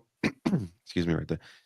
People were taking selfies with the deer where like the deer was on the ground and they were on the ground with them, and they'd be looking up at the camera like, look at me, my deer. and that type of stuff. And I'd comment like I do my best. I don't stand for that stuff. Like you were saying, you gotta respect the animal at the point. You gotta forget this is hunting and this is an animal. You just took its life. Yeah. And to take those type of photos, I get it was the trendy thing, but at the same time, stop that shit. That's extremely wrong in so many levels and stuff like that. So respect to the animal that you just took its life for. You're basically just putting a middle finger to it. Yeah, they're cartoon hunters. People that hunt like that, just, they're just like cartoon hunters, man. They're not the real deal. Well, you know, and I've had people that have said things about a couple of the deer I took, like, man, why'd you take that deer? I'm like, hey, that deer was probably 6.5 or 7.5 years old. He didn't have the biggest rack, but I'm happy with him. You know, I am not, I'm not. I had a deer a few years ago. He was a 6 point that I don't think he was scored 90 inches. Yeah, and I would have been ecstatic. He was the oldest deer I've had on the farm, and you know, but I and that's, you know, that it just, there's certain comments that people make that, man, it does. Well, it's at no point should anybody asking why did you take that deer, and I think the reason that became a thing of people asking why'd you take that deer, that deer needs to grow, is because I can't remember this name, but he was a biologist or scientist out of Pennsylvania talking about the deer aging and how they need to get older and then get bigger and stuff like that, and it's a healthier for the herd and stuff like that. It's because of that type of stigma that we kind of created in hunting, that like, ooh, you gotta get them to this age, and if you do anything less, you're just hurting the deer herd and stuff like that. And I think people forget that. I know people forget that hunting, it's a hard enough sport as it is, and people are out there to do it for the meat purposes and to do it for the enjoyment of hunting. We created this culture around hunting and the social media stuff, and it's like we gotta shoot these big deer to be social media popular or relevant and stuff like that. And it's like that's farthest from the truth. Yep. You gotta remember that most of the people out here, I know for me, don't get me wrong. Do I think everyone would love to shoot the biggest deer in the world? Yeah. But at the same time, I'm out there. I want to get better as myself as a hunter, but I also want to put meat in the freezer and be happy no matter what, and share the experience with my family and my friends. Yeah, and the cost of hunting now. I mean, you think about it, you go out of state. Yeah, it's a lot. Like what you know, and it's like $500. Yeah. I went to Illinois. So I bought a $500 tag there roughly, and a buddy of mine was still out there today. I thought, you know what? I totally forgot. I hunted Illinois twice, and I've got an open tag, and that kind of makes me sick. And yeah, I would take a doe, whatever, just for the fact I want the meat. I've got 4 bags of meat left. I've killed 3 deer this year. We eat so much meat. I've got 4 bags. That's it. Man. And I was hoping to go at least take a doe the last day of season. Of course, it poured rain and windy, and it was terrible. So there went that chance. But you know, it's gotten to where if I'm on public land and I see something that I think if it makes me happy and I truly don't want to burn a tag, and it's something I'm going to eat, I'm going to be proud of, I'm going to take it. I don't care if it's 100 inches, you know. And so, and I hate that I've gotten even personally to the point where I was telling a buddy of mine, I feel so bad that I've gotten to the point where there are so many deer I'll pass up now that, I mean, really, I shouldn't pass up. You know, this is the guy in Iowa. I showed him some video. He's like, "Why'd you pass that one up?" I said, "Well, because it's Iowa." He said, "That's a good deer. That's a good deer." I said, "Well, I know, but," and I think, man, it's sad that it's gotten to some of that point, you know, because you can't enjoy things because you're just trying to, you know, sadly, you know, you're trying to get a certain size animal or this or that, or you want this score. And the deer I will always remember was a spike, and it was the first deer I shot by myself. And man, I have never to this day been that excited. Oh yeah. You know, shot him with a Browning 7mm mag, and man, I was just So, you know, it's just and I miss those days. I really do. I mean, I will take a few days a year where I'll put my flannel on, put my old, you know, pants and hunt like that. And I love it. I really do. You know, I love proving to guys you don't have to have the most expensive. That's another thing really sad. Sadly, the cost of garments and what have you. I mean, really, I kind of work in not in that, well, semi in that segment, but some of it's just uncalled for. I mean, really, it is. $800 for one layer. Yeah. Yeah. Get out of town, man. That's like one check for me. Yeah. That's like, Yeah. I went to Amazon last year, so I got some gift cards. My goal was to get all this stuff from Amazon as cheap as possible, that solid gear, and hunt with it. And I did. I meant to take it to Iowa with me this year, but I didn't, because I did want to prove again to guys that you don't have to have the most expensive thing, and to, like, even with the good flannel, I was just trying to find things that help break me up a little bit. But some guys are into solids too. My pants were solid, but I think it's just sad that it's gotten to the point to where all these young people that are getting in the sport are seeing they're seeing a lot of individuals that are wearing, and nothing against it. I've got Sika, I've got Walmart clothes, you name it, and I wore it all in Iowa different times, but I feel bad for these young guys getting into the sport, thinking they've got to, they got to have this certain look, or they've got to wear this to kind of be accepted, or to be popular, and marketing.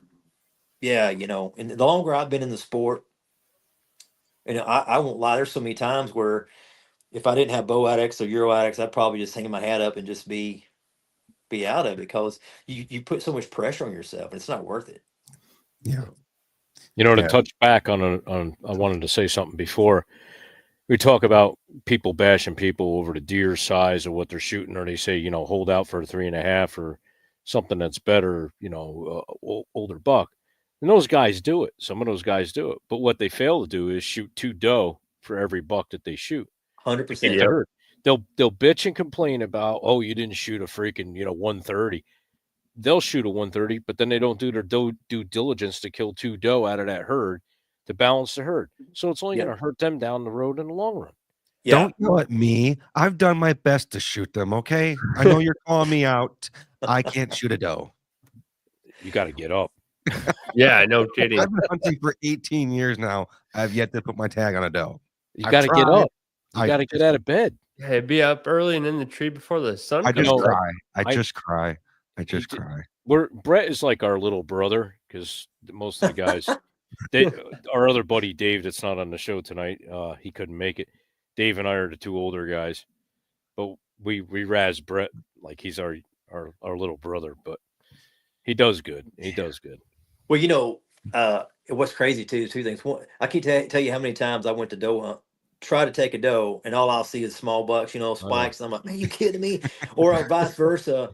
And but what you said. So I was on a lease, and I remember, I think there were 7 of us, and each person was to take a minimum of 4 does, bare minimum. Yeah. I took 5 does. I'm the only one out of everybody took does. This was over 2,000 acres, and you think about that too. It's like, man, you've got, the guys don't understand. And what I was talking to a good buddy of mine. He's got a big outfitting business in Missouri, and a really good guy. They've killed some. They've had he's been very successful. But if you have too many does on a property, I'm telling you right now, you will run bucks off. Bucks like to be by themselves. They they're like a brown recluse, And if you have too many does, I totally think you will run them off, because they're loners, man. And if you don't get that population set the way it needs to be, and he was telling me back in the day, he said, I remember we would shoot all these does, and he's got probably 5,000 or 10,000 acres that he manages. And he said, we take all these does. Back then, all the hunters, they were happy to put the deer on the back of the car, you name it, but they were taking does or taking small bucks even, because even here's another thing, and maybe I'm wrong on this, but I think if you have a lot of even young bucks and does, a lot of times you don't see the big bucks around there. Again, they like to be loners. So I think there's population control is way bigger than what people think, and I do my best to try to take. I keep a close eye on the area that I'm hunting, but I try to make sure that I take those does, and whether it might be late season, you name it. Some guys will take them early, some late, but I like to see those younger deer get a chance to kind of either wean off the mom or get a little size on them, and so a lot. I'll hunt them early season if I don't see a young one with them, or I'll definitely late season. I'll tend to take, I'll take a few does for sure. The reasoning that I was taught behind it was it stops a lot of the inbred stuff from going on with the herds, because if there's too many doe, you get a chance of crossbreeding or inbreeding with them, and your bucks will tend to know to stay away from that. That's their offspring or something, and nature just makes them go away. Yeah, And that's why if you've only got, like, if you've got freaking, let's say, 50 acres and you got 25 doe and 3 good bucks, you're out of balance big time, yeah, you yeah, know? yeah, So, Yeah, like, that's a prime I've example of shot that. I've shot between like 4 and like 3 or 4 a year just to get it. And right now, like what I saw this year, my balance was pretty good. My balance yeah, was really, actually, I was yeah, pretty happy with it. So yeah. You Well, missed it. that one property I told you I hunted, and a guy let me hunt it. And this was before I got on the lease, and this is no joke. I stopped counting at 40 does that day. I saw 2 bucks and 40 does. Two man, bucks and 40 does. And that's when you have a problem. oh And yeah, and they notice that things just start getting out of whack. But yeah, I know a lot of guys just don't, they don't maybe they get it, but they don't truly understand it, or like, I just, I just want, and a lot of guys have the idea, I need my does for rut, well, they think you're and taking, you shoot one doe, they think you're killing 3 deer, and that's yeah, not true. It's not true. right, right, right. But I have seen, if you get that doe, like, look, when I hunted Texas, I mean, you had probably a 2 bucks to one doe, or 3 bucks to one, and they went berserk. You rattled, they go berserk. Mhm. But those guys did a pretty doggone good job at doe management, Mm, and I think that's why the hunting was so good there. But yeah, nice. Well, Chad, I just want to say thank you so much for coming on the show, man. I greatly appreciate it. Thank you taking time out of your busy day, because I know you're a busy guy. Don't get me wrong, I know that. Um, can you talk briefly, quickly about bow addicts and Euro addicts? I know you and I talked about Euro yeah. addicts in length. As soon as I get some funding around, because we're working on 2 projects on our end, um, I'm gonna be hitting you up for these, for my Euro mounts itself. Well, we'll have to set up a certain coupon code for you guys, and your listeners too. We'll have to do something like that. But yeah, so Bow Addicts, I started that, like I say, it's been, I think, 11 years ago, and I was actually in Kentucky on this. So this deer right here, right there, if you can see it, the Mhm. day I took that deer is the day I came up with Bow Addicts, and originally it was BOWADDICTS, like, addiction, and then I was like, I need it to flow better, so that's where I came up with the ADX and Bow Mhm. Addicts, and my faith just means a whole lot to me. I've had my time where, you know, when I was younger, and I've just changed a lot of things, and I get a chance to do some man speaking, what have you, here and there. And that's kind of go through it deeper. But I want to create something, honestly, that allow me to incorporate the faith portion. And I don't know if you guys can see, we got a cross in it right there in the middle. So I wanted something that, so the way we do it with Bow Addicts, uh, for every mainstream shirt we do a faith-based shirt. And I wanted the faith-based shirts to be something to where, let's say, if I am wearing it at the gym, or I'm just wearing it at Walmart or somewhere, it can be a conversation starter to where, I can talk about my faith. I'm not going to knock anybody in the head with the Bible, but hopefully I can live my life a little different. Where, guys go, man, there's something different about him I like, Mhm. and what is that? What makes him, why, why you act this way or this way, and act different, and hopefully I can give me a chance to be a stepping stone to kind of go a little deeper into faith. And man, we've had so many people tell us I was wearing your shirt. Next thing I know, I was praying with a guy on an elevator. I mean, we've had people all the time and send us pictures, them getting baptized in our our shirts, you name it. But Mm. so that's been the biggest blessing. I mean, I don't brag on this for me. I tell people it's God's company. I'm just running it. But we started it out of the garage, and now we've grown it to where we sold every state in the U.S. and in 31 or 32 countries now, and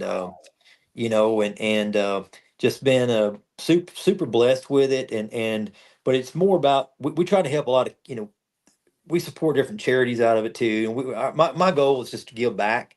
And I really want to get into where we can start helping kids, just like get them into the sport of hunting and take some kiddos hunting and things like that. It's kind of what's so sad is when you get so busy running a business, and this is just an excuse, I shouldn't be this way, but then you're like, oh man, like my busiest time of year starts around November up until Christmas, till Black Friday. And so then all you're doing is just packing. So, but yeah, so but it's a lifestyle archery lifestyle apparel line, hats and hoodies and what have you. And we've got some, we got some veins, arrow veins, and we were going to get into some camo and all things like that, but I chose not to do that. There's so many companies in the camouflage business now. I thought, man, I'm just going to stick with our bread and butter. The good thing about our brand is you can shoot any bow you want, and wear our product, our gear, and it's just pretty much an archery. They're again archery lifestyle company, and then and the website's it's BOWADX. So the ADX again stands for addicts, like addiction, but so BOWADX.com. Then the Euro Addicts, real quick, I don't know if you guys can see this. I can see it. This is kind of here. I want to grab it real quick, show you real quick. Yeah. It's an amazing product. I'm not gonna lie. He showed me the in-depth parts of this thing. It's sweet. Yeah, let me grab this for you real quick. I've got about a year of working on this right here, and so we've got several things patented. And I don't know if you guys can see. So this is a wall mount plate here, and it's got a half moon cut out here and here. Most of the time you're gonna. So if you use, so this one was designed. So this same plate will work on our tabletop mount. Yeah. And so it allows you, and guys think, man, I'll never use that. I'm going to do a video of a European mount that I've got. And if I couldn't rotate this right here a little bit, the mount would be like this right here. If it was just straight, it'd be like that. You don't always see that on these mounts, but I wanted something that you could rotate it if it's on the wall, whatever. So you have that aspect patented. This here is our half moon cutout right here, and the way this works. If you guys can see this right here, this just slides right in there. Can you see how that works? Yeah, right there. Simple. And the cool thing about this, I don't know if I got it loosened yet. Hope you see. So you can mount this deer you got 360 degrees. Yep. You can mount it here, down. One of the cool ways, a buddy of mine showed me this. He's got it angled down, and I think I got this front kind of turned, locked in place. But so you can angle it down, up, left, and one of my favorite ways, I'll kind of have the rod going right and the head turning left. I designed this to mimic an actual shoulder mount, to where, so some guys will have it straight out. Most of the time when you see my mounts, it's up like that or down to mimic the neck of a whitetail. And this right here is telescopic arm. Can you see that right there? Yeah. So I've got the reason I started noticing that I needed this. Some of my deer that are 20 inches plus. If I didn't have this right here, all I could turn it was like that, just a very little bit, and the rack would hit the wall. Yeah. So this allows you to turn it to, come out. It's got about 2 1/4 inches of length adjustability, and so you can mount it in the corner of a wall if you wanted to. But it's so cool, and this rubber. This piece here, the post mount, skull post mount, it's rubber coated. Yep. So it helps the skull to kind of sit on it better. This little football looking field goal post, it's got a little set screw here, so you can turn, if you want to, you can turn it. It's got any type of fine tune adjustments, and you can go any single angle you want, because you can also use this right here to turn it a certain way to get it nice and straight. But it's really cool because we've got one more thing, like our joints here. I could have gone with a swivel joint, but this is a Hertz joint, and the way that works is it's got a teeth on it, so it locks in place. I'll see if you can. So you guys probably can't even see that, but there's teeth, locking teeth, and that way it just allows you to set it, stand back, look at it, and I promise you, if you just take a basic skull mount next to this right here, just a lot of the competitors take it out there, then take this one next to it, and you got to see it in person, because everybody that's seen these in person are just mind blown. You'll see how much bigger the rack looks, because you can have it coming off the wall good ways, but this is so streamlined in the way it looks that it's like I say, it's my whole goal was something real sleek, something streamlined, and I didn't want the skull going anywhere either. I want to set it, and I want to make sure it's not going anywhere. So, but yeah, this is our UX1. We got a table mount called the TX1. I wish I had the table mount. The table mount is super super sweet. I mean, it's as sleek as it gets. What are they retail for? So this one right now online is $89.99 free shipping. Yeah, we had a special $79.99 with shipping. So I'll tell you, when these came out, they were $119.99, and guys like, man, that's a lot. But so we had these to where we were going to go retail with these, and the honest truth is, you have to allow your retailers to make a certain amount of money. Yeah, it's just, it is what it is. Yep. So we had to set the price to where our retailers can make their percentage points. Right. And so we wanted to get it below 100. So we said, let's just try to go all consumer direct. It allows us to get our price point down. But I've got so much, our packaging, I wish I had the packaging here too. It's all foam insert, the packaging is top notch. But I've got more in each one of these than our competitors has, what they sell them for, but just my cost. Right. I tell, and so the tabletop is $129.99. But if you see them, you'll see why, why they're, I say they're an investment, but look high quality, man. They really do. And it takes these skulls, and to me, it's all about, I wanted something that makes, that makes them special. I mean, everyone I've taken, they're special animals, and so I think this is actually a buddy of mine, so let me use one of these for his photos. I think, no, this is mine. I can't remember. This is mine. Here, yeah, this is mine. But they're special, and I most of mine were just hanging normally, and I had some, on some of the other systems, but this, if you see them in person, I promise you, you'll see a difference immediately. Yeah, we're gonna have to be talking some more in depth about that, Chad. Awesome. Chad, for anyone that wants to reach out to you and learn more about you and your journey and kind of order some products from you, how can they do so? So EuroAddicts is EuroADX. So Euro is instead of EU, or it's just EuroADX. Well, they might not be able to see that, but it's EuroAddicts.com. My Instagram page, my personal Instagram page is Chad Ryan Davis. So ChadRyanDavis is at Chad Ryan Davis. You can find us at Bow Addicts. So it's Bow Addicts, just the at symbol, or at Euro Addicts, either one of those. And so, but my personal, if anyone wants to reach out, it's the Chad Ryan Davis. And same way, I think, on Facebook. I don't get on Facebook much, to be honest. I'm on a little bit, but most of it's Instagram. Yeah, you got a subscriber. I subscribed already. I appreciate it. Thank you. Yeah, man. I'll follow back. I appreciate it too. Thank you. Yeah. Well, again, Chad, thank you so much for taking time out of your busy day, man. I can't wait to talk to you after the show, man. Awesome. Hey, guys, I really enjoyed it. You guys are awesome. Thank you. Thank you. Enjoyed it too, man. We don't have to lie about John. Nobody likes him on the show. No one does. Have a good night, guys. Later. Oh, man. So, yeah, like I said, Chad's a nice guy I've ever met online, and he's helped me out a lot here, and I would really love to actually do some more work with him and help out as much as we can. But that being said, that's going to conclude another episode of the Whitetail Advantage Podcast. I just want to say thank you, everyone, for tuning in for tonight's show. That's made comments and stuff like that. That's been amazing. I love that. Love having you guys comment during the show. I greatly appreciate it. Make sure to go ahead to our website, www.whitetailadvantage.com. Check us out there. We got a lot of information on there. We got a lot of stuff coming up here for 2025. We have some new projects as well. Make sure you hit that like and subscribe button. If this show gave you some good insight, made you laugh, think, whatever the case may be, we'd greatly appreciate it. Help put that cord in the slot machine. Our audio version our podcast gets released on Mondays and Wednesdays at 5 a.m. So make sure to stay tuned up with that.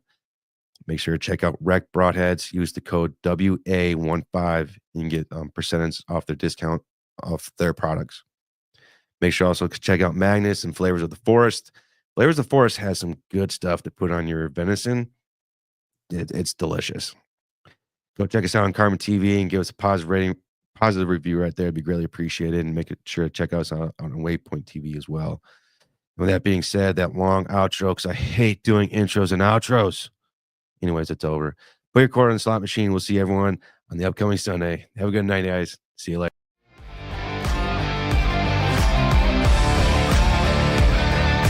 Thank you for tuning in to another episode of the Whitetail Advantage Podcast. We hope you enjoyed the show, and we will see you next time.